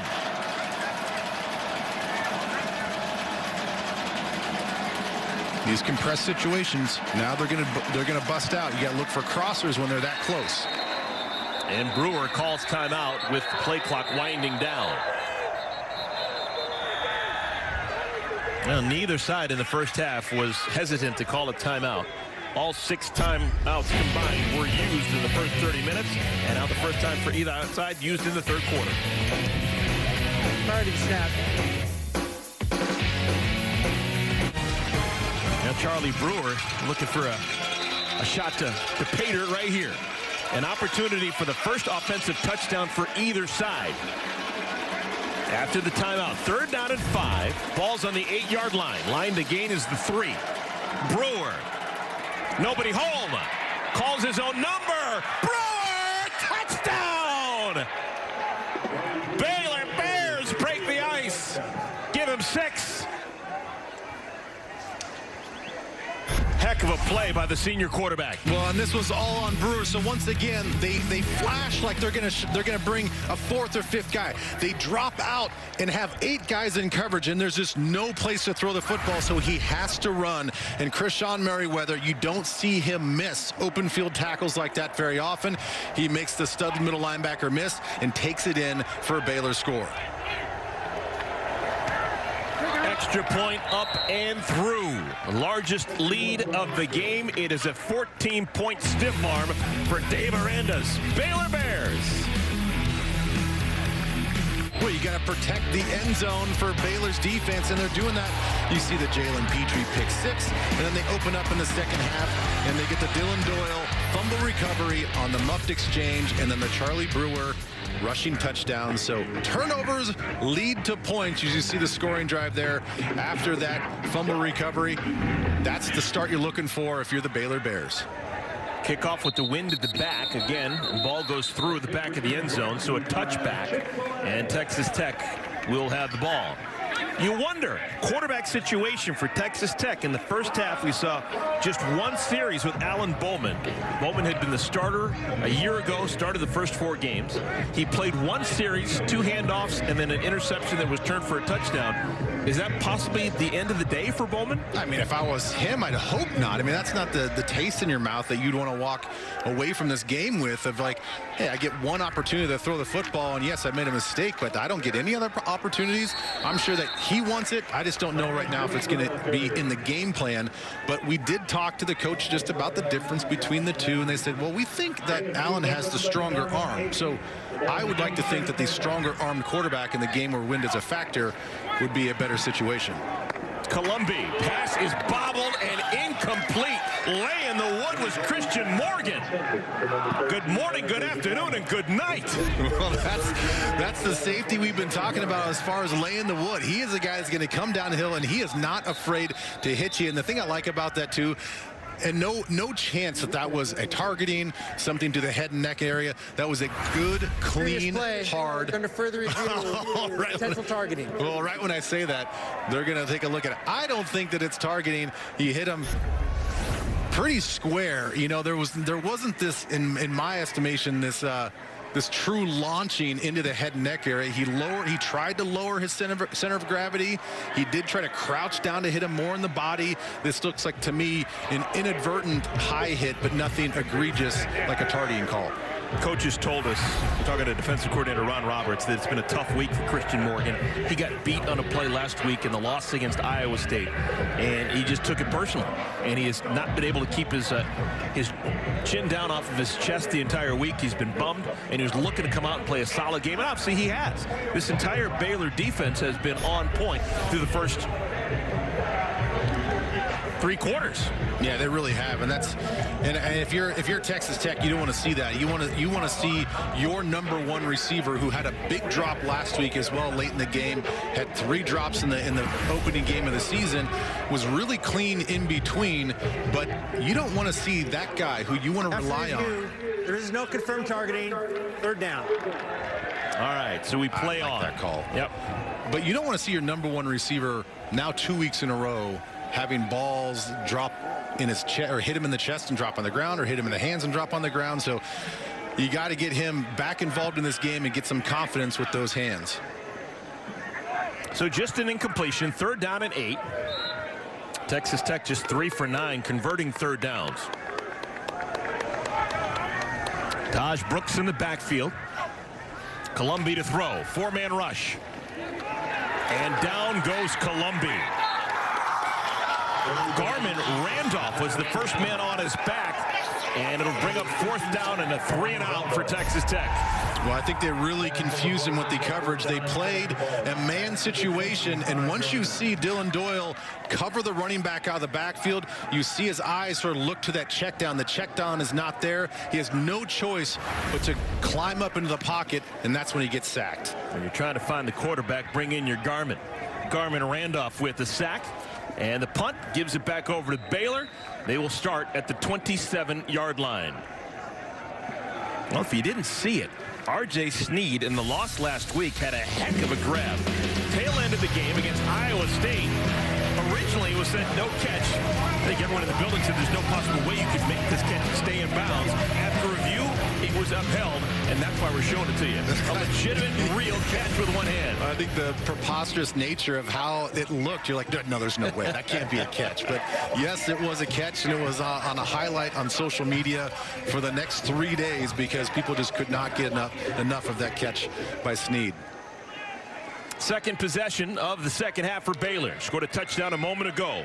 Quaylen Jones next to Brewer. He is working on a 70-yard rushing day. Again, just a 3-man rush. Tons of time. Brewer picked off. Zach McPherson has the football for the Red Raiders. And McPherson spun down, but an interception for the big playmaker in the secondary for Texas Tech. And that's all, again, because of the underneath zone coverage for Texas Tech. They're doing a phenomenal job of getting some depth. So Charlie Brewer has to put some air on this ball, because you see all those red jerseys right there? That's the reason why he's threatened by those red jerseys. He can't throw it low. He's got to put some air on it. They're going with the wind, so that ball is going to travel a little bit further and float in the air. Tips and overthrows we always look for on defense. And right there with the big interception is Zach McPherson. McPherson's 3rd interception on the season. 2nd in consecutive weeks. Keyshawn Carter, catch and a 6-yard gain. Maybe finally something to build on for Texas Tech. New quarterback, Alan Bowman, getting an opportunity. So Bowman's 2nd series. Sophomore from Grapevine. Handoff, ball almost came out. And down to the 21-yard line goes Taj Brooks. Well, you can feel that momentum, right? That's what turnovers do. You feel this momentum, this energy now that Texas Tech has, and they're operating so much more quickly and efficiently. Brooks, short gain. Ashton Logan, the tackle. 2nd down and long. Kind of almost have to root for Alan Bowman. Guy who had his starting job taken away after 4 games and then had an opportunity to come back in and show what he's all about and threw a pick 6 in the first half. Let's see if he can grow from it. Deep shot. Caught! Is he in?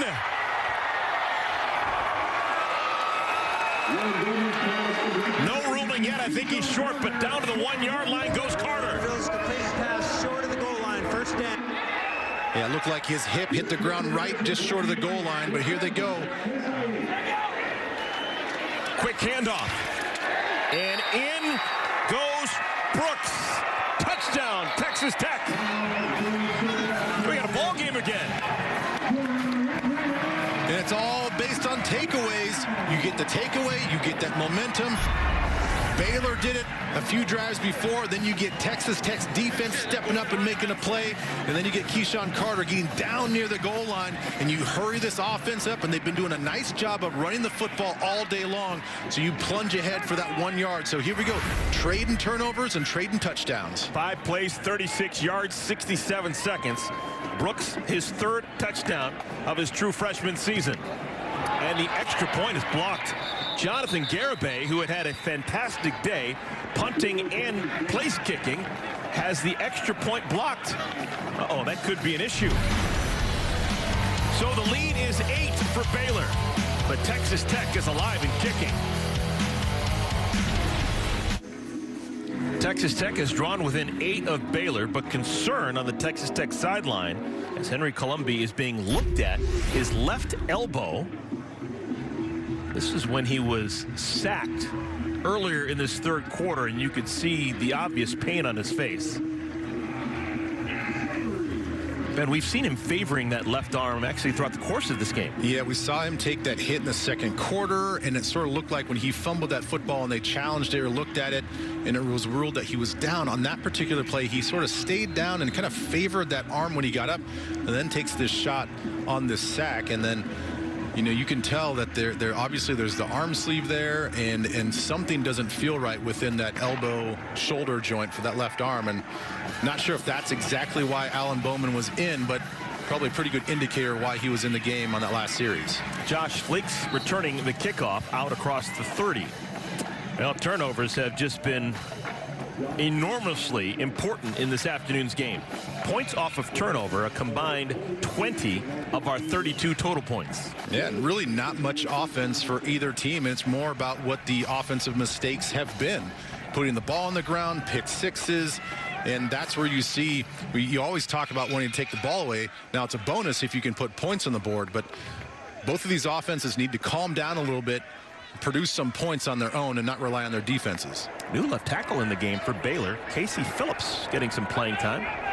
Not that much of a surprise. He sometimes rotates in. Tay McWilliams, true freshman runner, getting an opportunity, picks up 3 yards. McWilliams came into this game with just 1 rush on his season. Rushed 1 time in the first half, and that's his first carry of the second half. Baylor playing their first full game without Craig Squirrel Williams. Design quarterback run. Brewer doing his work on the ground across midfield to the 45. Finally tripped up by Eric Monroe, but that's a gain of 19 yards. So now Larry Fedora has some confidence knowing that, hey, we scored a touchdown with running our quarterback. So why don't we have a design play? If they're going to play that far off in their zone coverage, let's get some of our bigger bodied offensive linemen. It's like a screen play, but for the quarterback.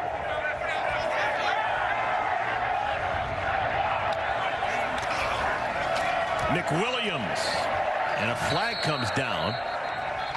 There was all sorts of commotion on the Baylor sideline before the snap. I don't know if that had anything to do with the flag.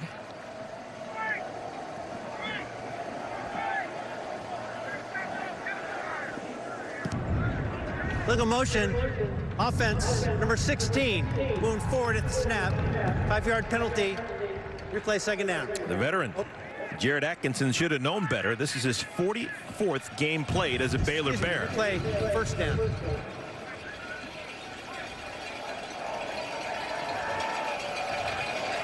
Yeah, sometimes you get a little bit antsy. It happens, and let's hope that it doesn't bog down this offense too much. Quaylen Jones back in the backfield next to Brewer.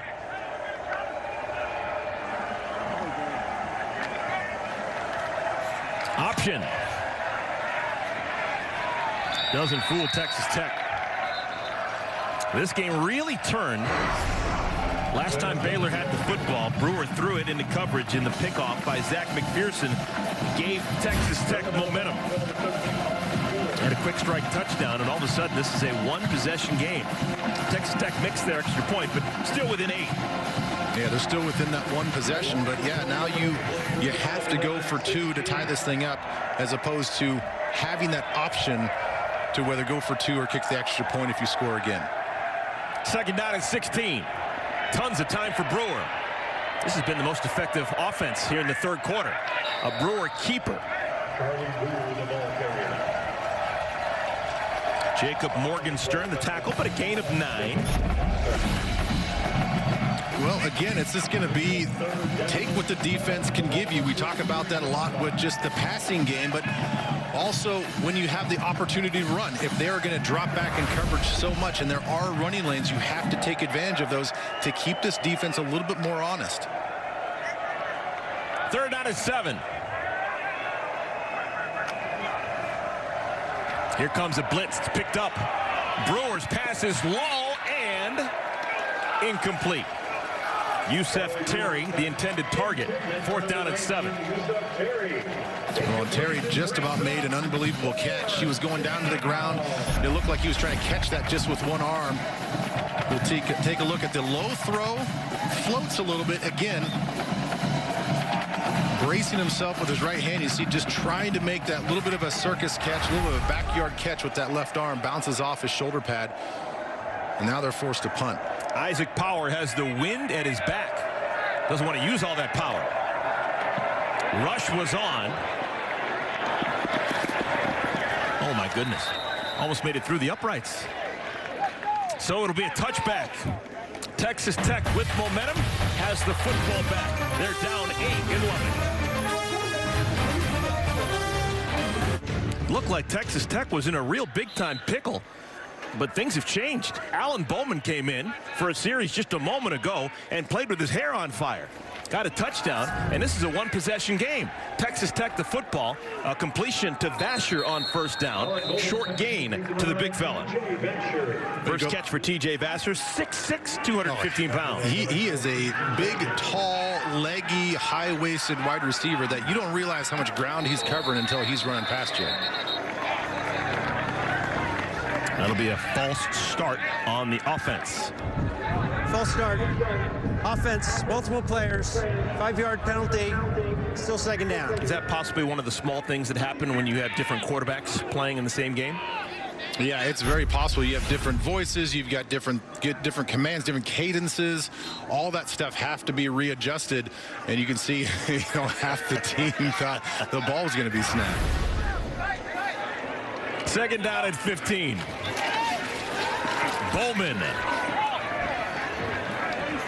Nothing doing. Yeah, Bowman's only series that he had back in the first half when he threw the pick 6, he was throwing at the wind at his back.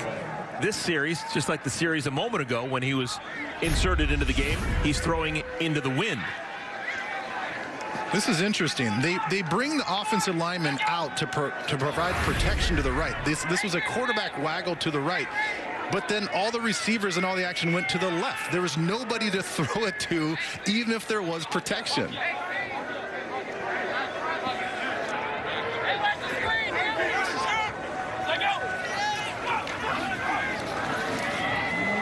Bullets too high for Vasher, which is hard to do. Almost intercepted by Kalen Barnes. Boy, you really saw him just wind up there, didn't you? He hit that back foot, and he just had to grit his teeth and rifle that thing down the field. Watch him wind. He just really wanted to rip that thing. He felt the presence of Christian Morgan on the inside, so he knew he had to put that a little bit higher and away from him, but just too much juice on that pass. Barnes still playing with a wrap on his left hand, unable to make the interception. So the punt team comes on. Low kick bounces and takes a wonderful roll for Texas Tech. This is a kick into the wind that's 53 yards with no return. Tip of the cap, Jonathan Garibay. The junior continues to have a really good afternoon, both place kicking and punting the football. You and I were talking in pregame because we watched him kick and we were seeing how he was adjusting to the wind, and we're like, and you made the comment, boy, he's had a lot of kicks. He's got to kind of settle down. He's going to kick himself out. And little did we know that going into this game now, he's going to be the punter as well. Absolutely a time after this game to find an ice bath to just kind of calm down. And he's wearing more pads, including a flak jacket, than any other punter in the history of Division I. Baylor the lead in the ball. Brewer. to bring down. Senior, 6'1", 210 pounds, but playing with some resolve. Yeah, he really is. He's a tough guy to bring down. He really becomes just an extra running back when he tucks the ball down. But again, the reason that he has to tuck the ball down outside of an earlier designed quarterback draw, it's just been this Texas Tech defense that's given no windows to throw into. Gavin Holmes, quick hitter. Holmes goes out of bounds. Gain of 4. So using the passing game as a de facto running game. It's now second down. It's not for lack of trying here in the second half. Baylor is trying to get some passing plays actually down the field and stop with the horizontal game that they did in the first half, but nothing's going, so it looks like they're going back to the horizontal game. Tight end Dabney. Freshman tight end has the football, and he is spun down at the 40-yard line. They really like Drake Dabney. I think he's got a chance to be special with his athletic ability. Yeah, they really do. You're going to see him come across the formation, and he's wide open. Just throw that ball a little bit sooner. Don't look for anything deep, but he's an athletic guy that they like getting the ball into. Nick Williams has been featured a bit here in the third quarter. Bears are playing, of course, without Squirrel Williams, but we haven't seen Treston Ebner here in the second half. Of course, we knew that John Lovett was going to be out of the game. So nothing but really young backs. Jones, McWilliams, and a little bit of Jonah White. Yeah, a little bit of Jonah White. You see Quaylen Jones, 17 carries, 69 yards already. So that's why you're seeing a little bit more Tay McWilliams carry the rock here in the second half. Jones and McWilliams in the backfield together. Brewer, play action. And that was fortunate that it wasn't a backwards pass. That was close. McWilliams can't handle the pass, and it's third down and 8.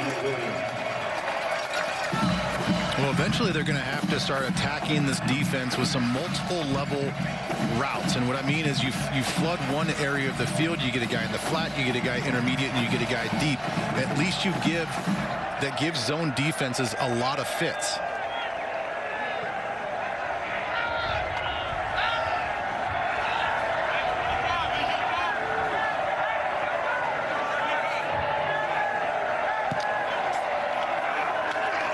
Handoff on third down and 8. What a play call. First down and then some. Quaylen Jones. Oh, they trumped him. Larry Fedora, call of the night. Well, and it was R.J. Sneed on the outside. He's the receiver up top. Not a lot of action catching the ball, but watch his blocking. Look at the intensity. You've got to sustain a block a long time before that running back gets around on the outside. So tremendous job by R.J. Sneed to be a team player. Another design quarterback run.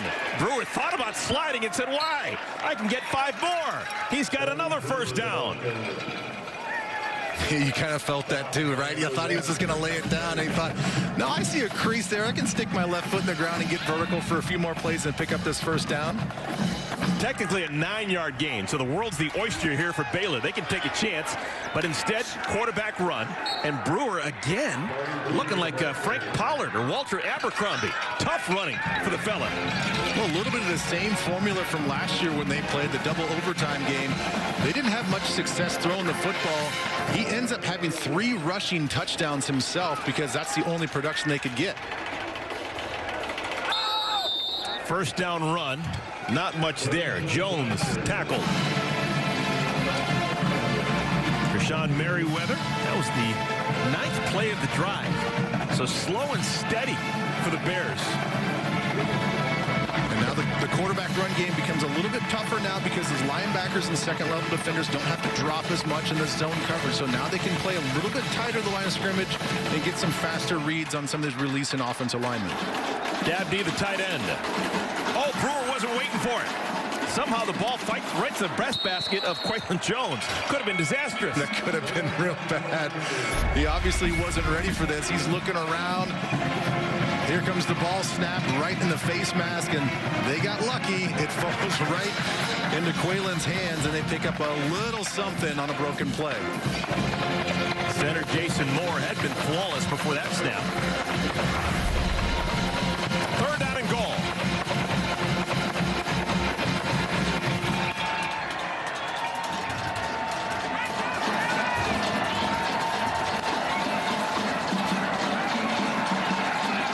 Brewer.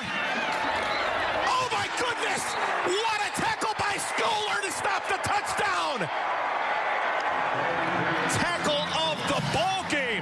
Schooler.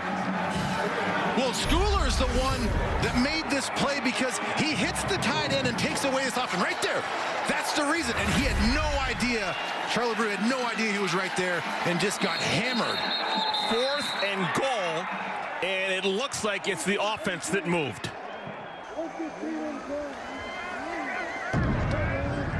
False start. Offense, look at this hit. Multiple players. 5-yard penalty. Still 4th down. Looked like he was shot with an elephant gun. That is a Red Raider slug right to his chest. And again, it's really not his fault because he was shielded by his own player, and Schooler hits him, knocks him off the coverage, and then goes and makes a hard play on Charlie Brewer. So after the penalty marches them back 5 yards, you can no longer go for it. Baylor has to settle for a field goal. 23-yard attempt, John Mayers. And Mayers stripes it. Dave Aranda would have preferred the 6 and then 7, but this hit by Colin Schooler saved the day. Almost think that Brewer slowed down, didn't see it coming. Well, he had no idea. He didn't see it coming. He saw Drake Dabney there was in a pass route and then just gets chucked and blasted by Schooler. And because of the body presence, he had no idea that Schooler was there. He thought he was just going to like tiptoe into the end zone. And you're right. He got hammered right in the chest, right off his feet. Oh, you won't see a better tackle all season long in the Big 12. I mean, credit Brewer for holding on to the ball, too. I mean, when those situations, you could tell by the way his body got ragdolled and the way he thought he was going to tiptoe in the end zone. He did not expect any contact. So the fact that he held on to the ball, you got to give him a little bit of credit. Holy smokes. So Baylor, they get the 3. Their lead is now 11. Final 71 seconds of our 3rd quarter. Kickoff with the wind at the back. And all day long heading this direction with kickoffs, we have had touchbacks. So it'll be ball on the 25-yard line. There is Terrell Bernard. Terrell Bernard is a huge deal, leading the Big 12 in tackles, but he's out for the season. He's dealing with a shoulder situation. But how tough is this guy? He hurt himself in the 3rd quarter last week, was clearly in pain, all kinds of structural damage, but he came out and played the 4th quarter somehow with one arm. It's unbelievable, man. I mean, obviously tough. I mean, you got to be really tough to do that. And I've had shoulder injuries too, and they do not feel good, especially for a linebacker that's going to be using his shoulders to tackle people. So talk about credit to Charlie Brewer for holding on the football. Credit to him for being a tough guy and finishing the game. But ultimately, you cannot play the rest of the season like that. You have to get something like that repaired. But he earned his toughness card. Tougher than Walrus Gristle is Terrell Bernard. All right, Texas Tech trying to get some back. They just gave up the field goal. They had been down 8. Now they're down by 11. Taj Brooks, 8-yard carry. Final moments of our 3rd quarter. Alan Bowman still in at quarterback. This is his 4th series of the game. It looks like Jalen Petrie, who had the pick 6 early in the 1st quarter, comes off the edge again to make a play in the backfield. Such an impressive talent is Petrie. Loss of 3. 3rd down at 5. This is a big play. See Petrie right now lined up on Keshawn Carter in that slot, the number 2 spot for Texas Tech.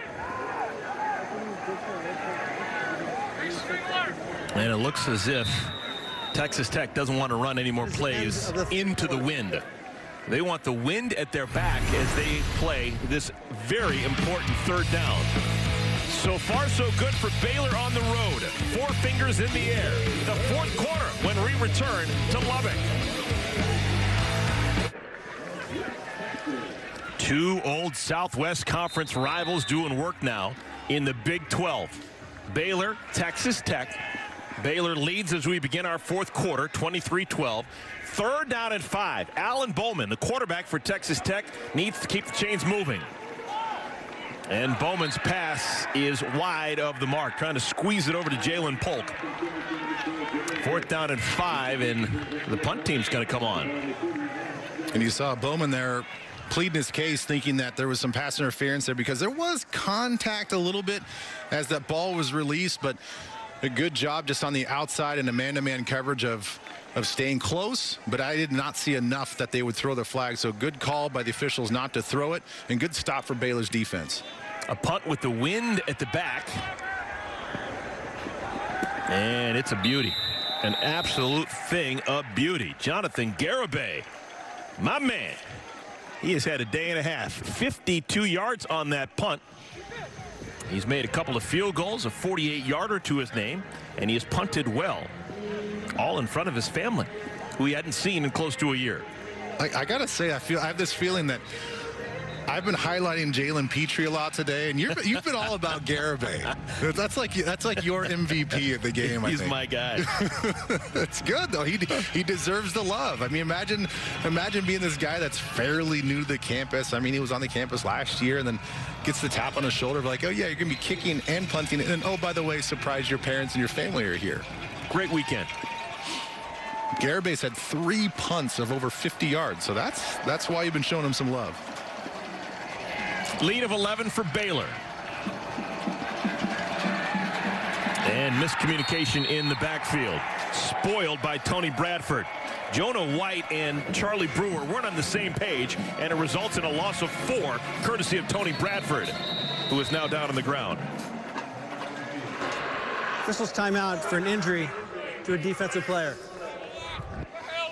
Well, it's a good thing that they got him back. I mean, he was banged up, did not play last week, and he's an absolute immediate impact player. You'll see him make this play right here. Just a nice inside move to get to the backfield. And then he gets up, celebrates a little bit, and I think, I'm going to guess, probably a cramping situation that hits him right about there. And he's like, oh, wait, I'm just going to take a break, get down the ground, get a breather.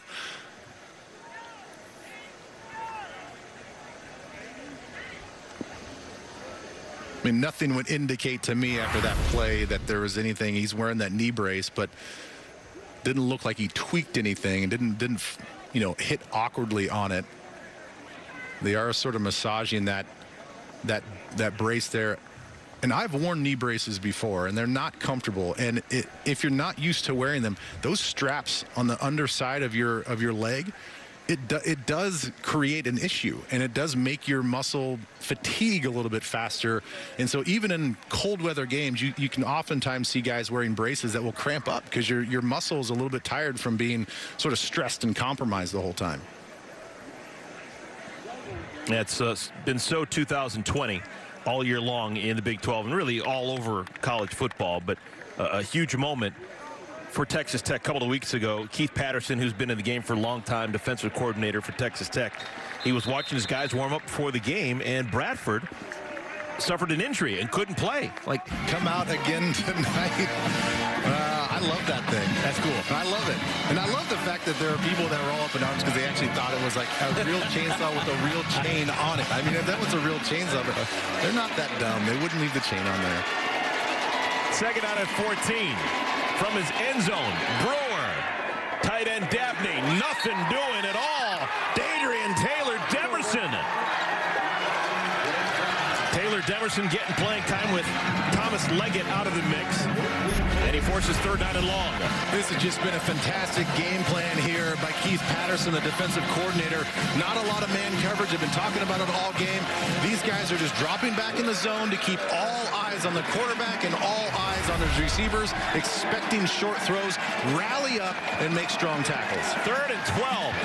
Just a 3-man rush, and the catch is made by the Austrian, Christoph Henley. First time he has made a catch today. There is a flag down. Oh, that'd be a kick in the pants for Texas Tech if that was against them. They had Baylor walled off and nowhere to go.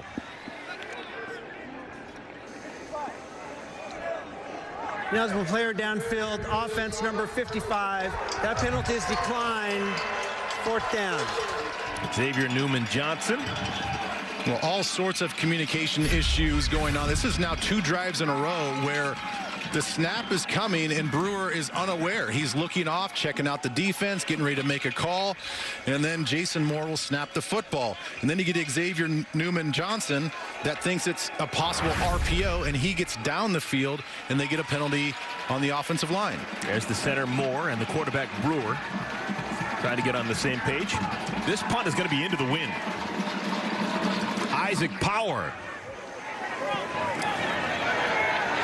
That's what going into the wind will do. Ball is downed at the 41-yard line. That is just a 31-yard punt.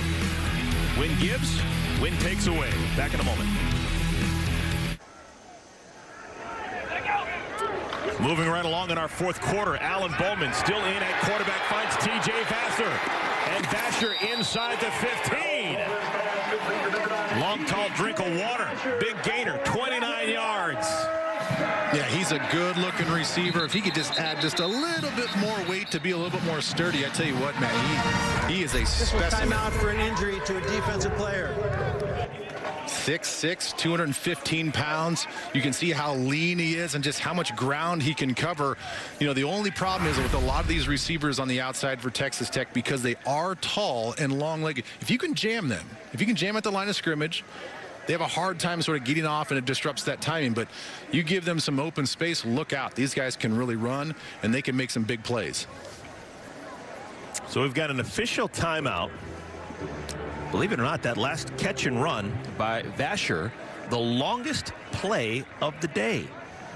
29 yards.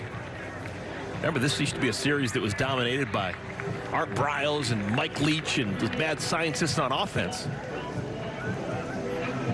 Yeah, not so much anymore. I mean, you look around at the Big 12 as a whole, and you get the sense and the feeling that points are just down. There's, you know, I don't know if it's the offenses are less efficient or the defenses are starting to finally catch up to some of this run and shoot RPO game, spread offense and tempo and all this other stuff, that now defenses are starting to make it really hard for these guys. You're seeing points kind of come down here in the Big 12. Christian Morgan has to leave the field for Baylor. First down and 10. Ball to 13. So Roderick Thompson. Spun off the first tackle attempt by Dylan Doyle and picks up 3 yards. Doyle's been in the middle of a lot of action this afternoon. Transfer from Iowa, has started every game in a Baylor uniform this year. Bowman to the end zone. Incomplete. And a penalty flag is down. Jalen Petrie got tangled up with T.J. Vassar. Well, and that's where you put that football. When you talk about, again, 6'6", you get those arms extended. Pass interference, defense, number 8. The foul occurred in the end zone. The ball we placed at 2-yard line, automatic. First down. Yeah, you get that big, tall body with those long arms, and you just throw that ball up there on a 50-50. Just high point the ball as much as you can. You'll see the contact there. The ball is in the air. He clearly impedes his ability to get up and grab that football. Thompson. Doyle with the tackle. Apologize, that was Xavier White with the run. Well, it's good to see him get his feet out from underneath of him. You always hate to see those tackles where you get knocked back like that. Knee injuries occur when you get that foot stuck in the ground.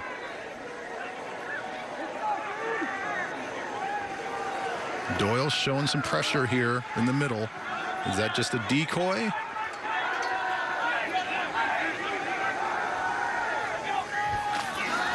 Bowman to throw, the fade. Again, looking for Vassar. I guess that's always got to be an option when you have someone 6'6". Well, I'm surprised they ate the flag on this one, too. Kalen Barnes, take a look. This ball is in the air. There's contact, and enough contact to where, again, he can't go up and elevate to get that ball. So, to me, I believe that was a defensive pass interference as well. Third down and goal. Again, Doyle showing blitz in the middle of your screen. Still tons of time on the play clock. Brooks in the backfield with Bowman. Brooks. Touchdown, Texas Tech. Hard-fought touchdown, Taj Brooks, and it's it's a one-score game once again. Well, I think they fooled everybody, too, with watch Kuntz coming after the snap. It's a split zone look, and you don't know if that's going to be a release by the tight end out to the flat, if it's going to be a pass play. They hand the ball off. They get enough movement up front, create enough creases, and that's where you get the touchdown by Taj Brooks. Quick decision by Matt Wells to go for 2. Texas Tech wants to go for 2 and make this a 3-point game. What's the best play you got? Play fake. Bowman to the end zone. Incomplete again, looking for Vasher. So the pass goes begging, and it is a 5-point game. Well, and that was the right call to go for 2 there. Mathematics and analytics would absolutely say you go for 2. Texas Tech puts the ball in the end zone. They fail in the 2-point conversion, 23-18. Texas Tech has fought back. They're within 5. Real quick drive. 5 plays, 41 yards. Took less than 90 seconds to put it in the end zone. Taj Brooks, 2-yard run. Pair of touchdowns for the freshman. And now Baylor will get the football back. Treston Ebner continues to be unavailable. So returning this kick, if there is a possibility to return it, is Josh Fleeks. But the ball will be kicked off with the wind at the back of Texas Tech. So in these situations this afternoon, every kick has gone through the back of the end zone.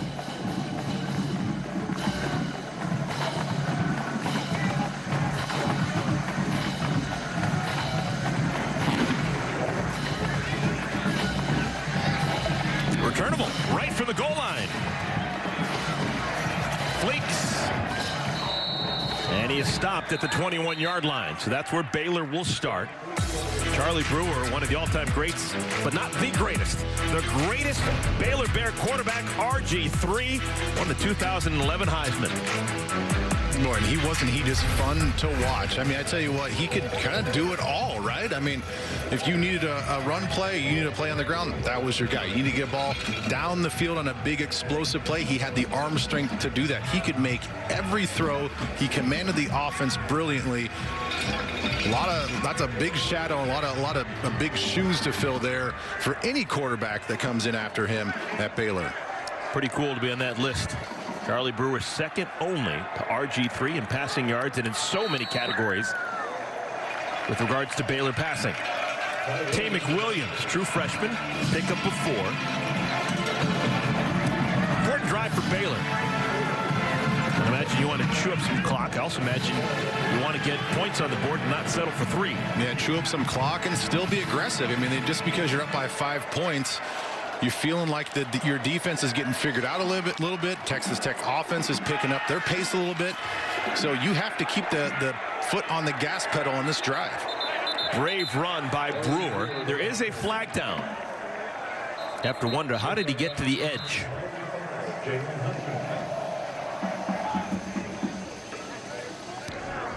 Holding. Offense. Yep. Number 73. 10-yard penalty. Replay, second down. That's how he got to the edge. The transfer from UCLA, Jake Burton. We can see Burton there as the defender's trying to get away from him.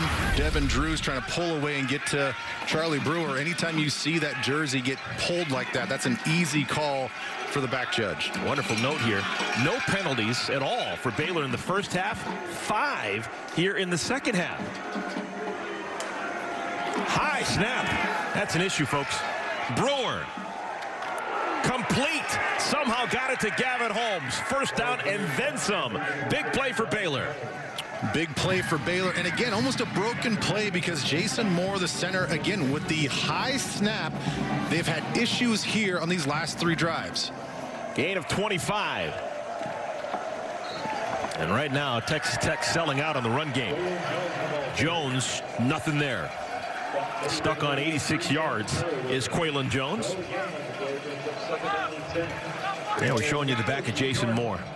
It's got to be tough when you've had a couple of bad snaps and maybe it's getting in your head a little bit. Well, and you just never know who it's really on. Is it on Charlie? Is it on his cadence? Is it not? Is he not communicating when he wants the ball snapped? Brewer weaves his way across midfield. The flag comes in. Real good run. If it stands. Gain of 16, but we'll see what the flag's about. It may just be another holding call as you see everybody sort of migrating back to the line of scrimmage. During the run, holding, offense, number 55, 10-yard penalty for the spotless foul, replay, second down. That's now 6 penalties here in the second half. Well, now it's Newman Johnson on the linebacker. Oh, that's a tough one, man. Looks like just lost footing to me. So Newman Johnson will be subbed out. Chance to think about it. Second down and 12. McWilliams out of the backfield. Never really got a good grip on that football. So third down. That was a gain of 4. Third down and long for Brewer and company. How good of a game has Colin Schooler played? Fun linebacker to watch.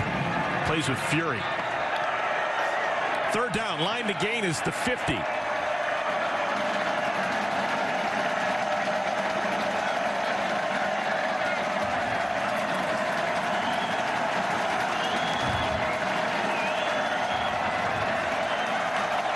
Showing blitz, here it comes. Brewer. Schooler's got him. Colin Schooler again. Football means something to that kid. Well, here they come on the blitz out here, and Brewer has no choice but to flush out. And you see Schooler. Look at Schooler's eyes. He's just waiting. It's not technically a spy technique, but it kind of is because he's in that zone, and they've been playing that zone all game long where he doesn't have any responsibilities. He didn't feel any receivers behind him, and now he's just going in to read the quarterback and attacks Brewer after he has to evade the blitz. 10 tackles for Colin Schooler, 9 solo. Punt into the wind. Lowe takes a huge hop. Red Raiders get away from it, and it takes a Baylor Bear roll to the 15. So making something out of nothing. 45-yard punt, no return. Texas Tech an opportunity to retake the lead. They'll have the football when we come back. For the most part, Dave Aranda and the Baylor Bears have controlled this game by controlling the time of possession. They've had it for over 10 minutes longer than Texas Tech, but their control is starting to slip a little bit. Texas Tech has the football, and a touchdown would give them the lead. Well, on 329 of those yards, 195 are on the ground. That's what's going to chew up the clock. Taj Brooks. Good gain on first down. We've seen Brooks, we've seen Thompson, we've seen a little bit of Xavier White. Really 3 main backs being used by Texas Tech this afternoon. Bowman to throw, wants a bunch, wind at his back, has a man, caught! It's Ezukama! First big play of the afternoon for their star. And that's what Alan Bowman can do. He's got the bigger arm. He knows how to play these games. Right there, you see the hand go up. He knows exactly where to put that football, perfectly placed with touch. Brooks down to the 25-yard line. Here comes Texas Tech. That pitch and catch to Ezukama, 46 yards. By far and away the biggest play for either side in today's game. 7.5 remaining. Nothing there at all. Polk had it, swarmed and brought down.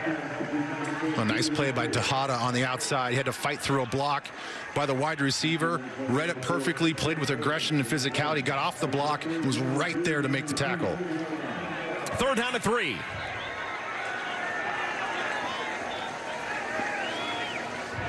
Wind is at the back of Texas Tech, but now that they're moving so well, if they don't get this on third down, it's going to be a decision for Matt Wells. It's odd to see all 5 receivers snugged up against the boundary. There's your first down. Back-to-back catches by Polk, and the chains will move. Well, that's why they put all the guys out there. They did motion the tight end back to put him on the opposite side, but it was very clear in their mind, we're just going to overload this boundary side, get a bunch of blockers out there, and just throw it out there quick. Bowman's been effective. Remember, he threw that pick 6 in the first half in his only throw. Thought that could be the end of his day, but he's picked himself up. He's dusted himself off, and he's played very well here in the second half. Oh, he's gritty. He's tough. He's battled through a lot just with injury. You know, I don't think a pick 6 was going to keep him down. This guy has charisma. He's got leadership. And we don't know right now if it's because of Columbia's elbow arm issue that he's in this game, but he's been dealing, and that ball should have been caught. Incomplete. Freshman tight end John Holcomb. First time that Bowman had targeted Holcomb. And it's second down at 10.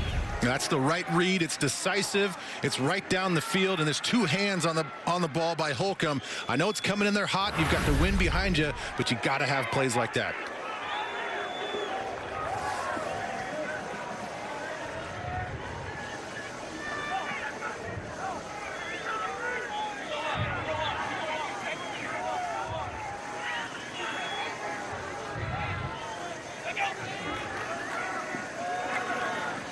Brooks, center cut, down to the 13-yard line. It's going to bring up third down. Third down and 5 upcoming for the Red Raiders. Can't make a mistake now. Texas Tech has struggled on third down all game long. 28% conversion rate. There's Vasher. He's been huge here in the fourth quarter.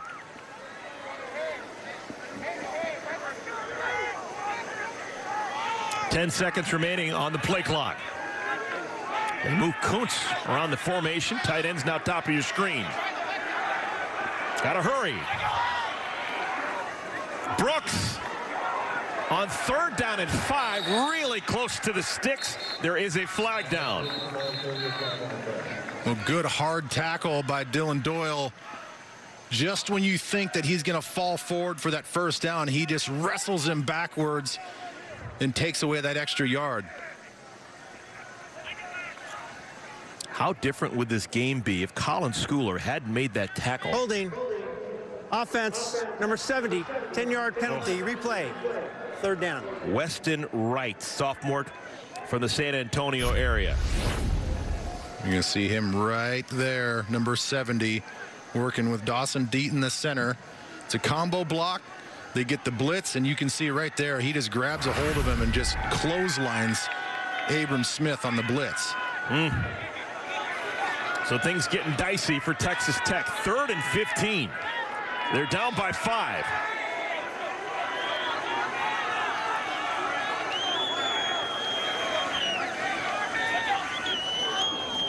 Bowman.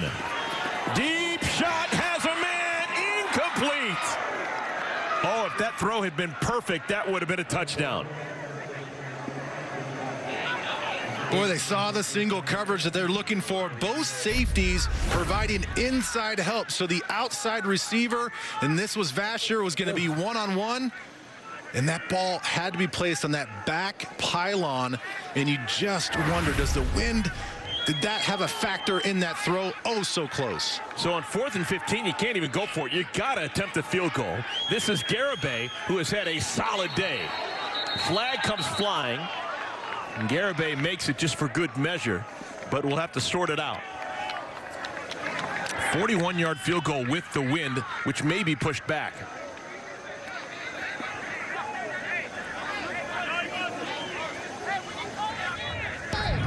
Part of the snap, false start. Offense, number 74, 5-yard penalty. Still 4th down. Matt Wells pulling his hair out in clumps. There's Will Farah. He felt that movement by the defensive front, and that little twitch is going to back them up 5 yards and make this a little bit more difficult for Garibay. So they go from 3rd and 5 to 4th and 20. And Garibay, his first day since getting the kicking job, now has a 46-yarder. Good golly, Miss Molly. They have found something in Lubbock. Jonathan Garibay, leader in the clubhouse for Special Teams Player of the Week in the Big 12. The The big fella with a booming leg. 2-point game. Texas Tech within a pair. Eric Ezukama, big 46-yard catch to set up the field goal by Garibay. 46 yards of leg strength. And it is 23-21. Fun game in Lubbock. First time these two teams have played in Lubbock since 2008. Game was played off campus for over a decade and then started going back and forth to campuses. Last year in Waco, this year in Lubbock. Well, how about that? Until you said that, I didn't realize I didn't put the numbers together. That long pass play by Ezukama, 46 yards, and then the field goal at the end of that drive was 46 yards. I don't know what it means. I just... It's a tip of the cap to the old Chicago Bear 46 defense instituted by Buddy Ryan back in the 80s. I don't know. All right, 4:41 remaining in our fourth quarter. Charlie Brewer trying to expand a 2-point lead. They control their own destiny. They've got the football and the lead. McWilliams is the runner. A little dead leg action to get to the edge. Best run of the day, Tay McWilliams. His previous long had been 3, and this one is 15. Yeah, watch this little dead leg, this little delay. That right there, the patience to see that block and let everything set up. Christoph Henley, the tight end, with the lead block on that left side, wasn't necessarily devastating. He just had to get in front of the guy, and he could make the cut right off of him. Clock continues to move. Closing in on the 4-minute mark. Baylor, they've lost 4 consecutive games. Their only win coming in their opener against Kansas. Senior quarterback in Charlie Brewer. Quarterback keeper. And Brewer didn't like his odds. Baseball slide. And we're underneath 4 minutes. Yeah, good eyes there by DeMarcus Fields, the cornerback in that situation. You get a block on the inside by the receiver, and once he feels that run presence, his eyes go right to the backfield, and he's able to get horizontal and close that thing off. And Brewer wisely gets down to the ground. No sense in taking a big shot there. Second down and 12. Texas Tech has all 3 of their timeouts remaining. Brewer, complete. Sneed. Across 50. And it's just a whisker short. Well, that was the 3-level route that I was talking about. They had a guy deep. They brought a guy over from the other side to occupy that intermediate, and there he was in that little short area, wide open. 1st and 10 now for Baylor. With the spot, he has enough for the first down. So a temporary stop, and now it's moving again. Clock underneath 3 minutes to play. Texas Tech's going to have to start thinking about using timeouts.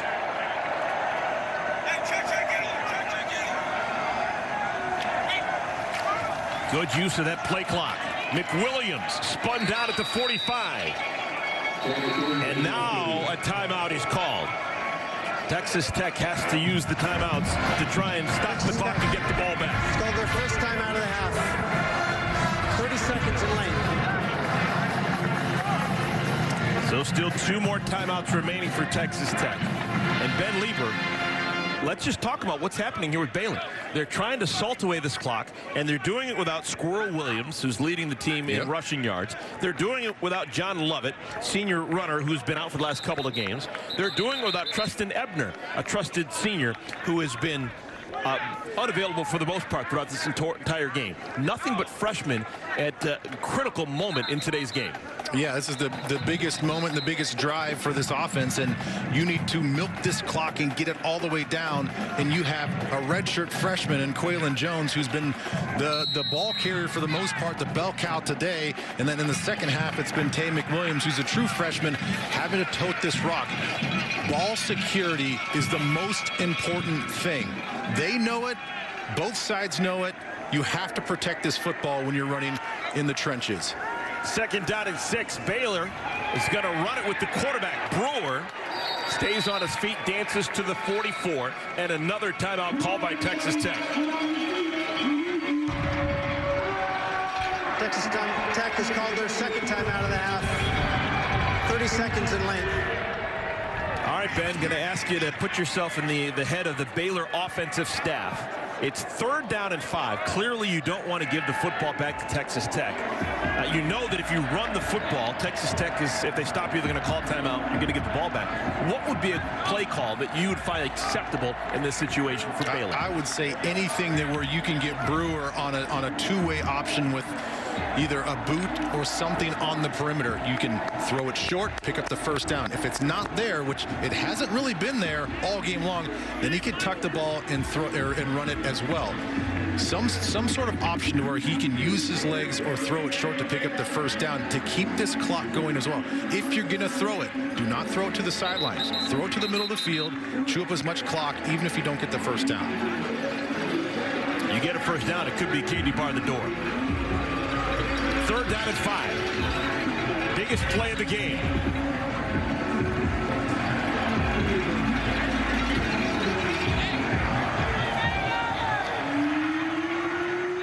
They need to get across the 40 to the 39.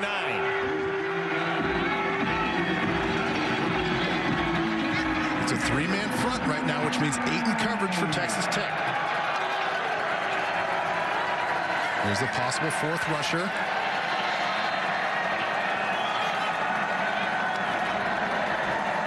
Just a 3-man rush.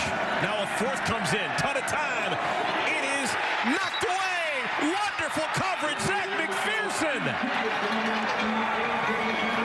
This kid looks like an All-American to me. Already with an interception today, you're going to see him come all the way across the screen. There he is. He shows up. Great trail position. Oh, my gosh, that's a risky attempt as well. If he misses with that upfield arm, that's a touchdown. A lot of times you want to teach those guys, get that left arm right on the hip. You baseball thing with your right arm and get that arm in front of it. It's really risky to use that upfield shoulder and upfield arm, but fantastic play when you needed the Tech defense to step up. All-Americans don't miss. And the ball is downed at the 15. A 31-yard punt. Texas Tech, they've got the football back. And a whole bunch of time. Didn't have to burn their final timeout because of the incompletion. And Alan Bowman confidently jogs out onto the field. It is Alan Bowman's show, the sophomore quarterback, replacing Henry Columbi and doing work. Anything will do here. Any kind of score. A field goal, a touchdown. And Texas Tech takes the lead.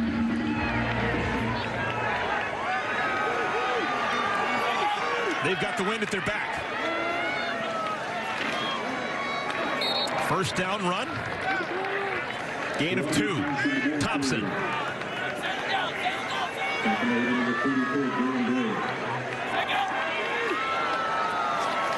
Four-man rush. Bowman loads it up. Pass is caught. Juggled, but eventually caught. Carter, gain of 10. Keyshawn Carter. I'm not sure if this was a catch or was he just injured. Looked like to me that maybe the ball slipped out and hit the ground. That is a completed catch for a first down. Officials timeout for an injury to an offensive player. Yeah, that's a good call. You see the ball was bobbled just a little bit, but as he's going to the ground, he does secure it. So that is a catch. And he must have just fallen awkwardly. Yeah, most important thing in his life was holding on to that football. Oh, yeah. He had a death grip on it. Well, and Jaron McVay did all he could to get that ball out. His hand was all over that football, trying to get that ball, try to dislodge it. But great concentration by him to corral it as his body's falling to the ground. But you can tell he falls awkwardly. 7th catch for Keyshawn Carter, 64 yards. It looks like they're taking a look at that left shoulder, and that's exactly, it takes the brunt of that force as he's going down to the ground, trying to secure it, and falls right on that elbow and shoulder. And you could see almost in his face, almost instantly, there's some pain. All this is practice. All this is practice. Come on. Well, you heard some of the players talking, not exactly sure who said it, but they said, hey, guys, it's just like practice. Just like practice. Like, don't make the moment too big. It's just like practice. You go through all these game scenarios all the time. You rep these game scenarios. Whether you're on offense or defense, both of these guys shouldn't get too amped up right now. Just play the next play. Read your keys. Do everything that you were doing the whole game throughout. It's just like practice. Jonathan Garibay, his first 24 hours as the #1 kicker for Texas Tech. He's getting loose. We know he's got a big leg. He's already made a 48-yarder and a 46-yarder. Bowman, a dart. That's Rigdon, Dalton Rigdon. First catch in a couple of weeks. Welcome back. Gain of 5.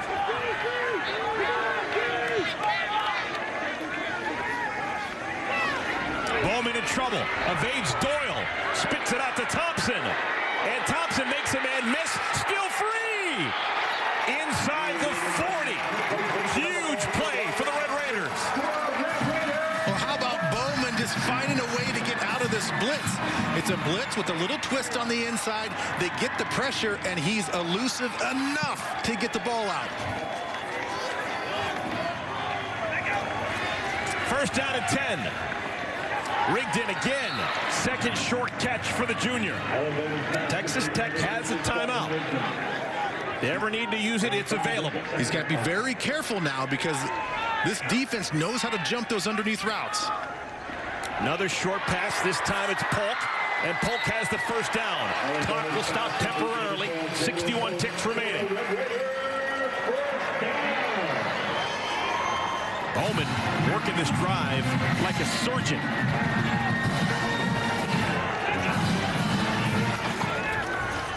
Deep shot. Nobody home. Looking for Vasher. They tried that corner of the end zone again with the same guy, Vasher, and once again he overthrows him, but they have time. They need to settle down. They're in a good position right now. They still have one timeout. You see that ball travel, maybe caught up in the airstream again, in that jet stream with all that wind blowing. It's okay to take that shot, but you still have time on your hands right now. Second down and 10. You can't imagine Texas Tech wants to leave it up to a kicker kicking in his first college game.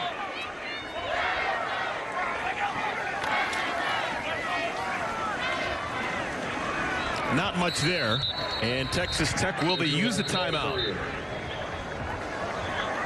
Yep, clock stops. 44 seconds remain in the game. Baylor, it's called their second timeout of the half. And Baylor called the timeout. 30 seconds in length. So it's third down and 8. So now Baylor, this is a critical down and distance for them too. 3rd and 8. They want to make sure that they get the right play. I would not expect this to be a deeper shot. This is going to be something that's going to be thrown to the sticks. So they want to make sure that everybody's on the same page. Protect the sticks. Don't back up. Don't go beyond that 8 yards. Put your body and put your heels about 6 to 7 yards and be that body presence to take any throws away. If they don't complete anything here, if they get no more yards, this would be a 49-yard field goal, maybe 48-yard field goal for Texas Tech. So it's third down and 8. Should they not advance in at all, it'll be a bomb of a field goal. Conservative play call, but it works. Thompson slides down at the 7. I guess trying to conserve time, but he had real estate. Why did you? It's a first down for Texas Tech. Into the end zone. Texas Tech has the first down. They're inside the 10. Clock is moving. If they want to, they don't need to snap it again if they want to just kick a field goal. They spike the ball. I'm not sure why, but it's now second down and goal. And I think that they're not going to try for a touchdown. It's just going to be field goal or bust. I got to take a look at this again because my eyes told me that he had a shot to the end zone. He made that one guy miss right there, and it looked like, to me, just cut it up. And you can tell. Dean Koontz, the tight end, was like, what Koontz happened? was like, wait, what are you doing? This is not the time where you set it down. Texas Tech still in the driver's seat. They give it to Thompson again. And he has dropped at the 7-yard line. Clock continues to move. No reason to take a chance. Just call a timeout with 3 seconds left, right? Yep. Here we go. Clock's winding down. Take the timeout. Call it. All right. So Texas Tech is going to leave it all up 30 seconds. to Jonathan Garibay. Texas Tech has called their third and final timeout of the half. 30 seconds in length. Jonathan Garibay will never have to pay for barbecue at Tom and Bingo's again in his life if he makes this right here. All right, I know this game has left to be played out here, and this kick still has to happen, but you brought up a great point, partner. Colin Schooler, that hit that he had near the end zone on Charlie Brewer that prevented that touchdown, that's the difference in this game right now. If Brewer scores, Texas Tech has to go and put the ball in the end zone. They don't score, they kick the field goal. That's the point differential that allows them to kick this field goal and win the game. Beautiful thought, my friend. You brought it up. All right, here it is. And Baylor calls a timeout. So they show their hand early. That's their final timeout. So after this break, we will have uninterrupted time for the kick. Final timeout of the half. 60 seconds in length.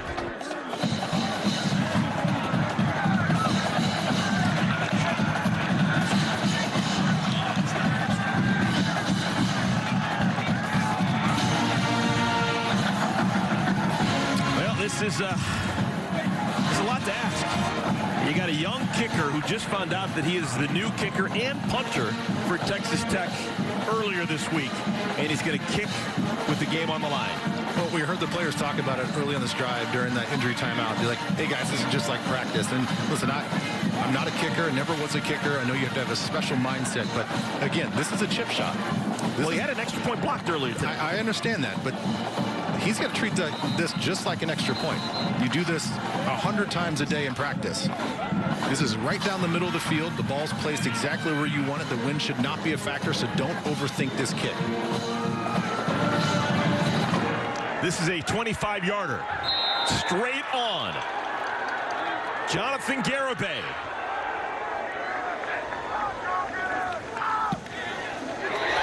Ball game. Texas Tech a winner.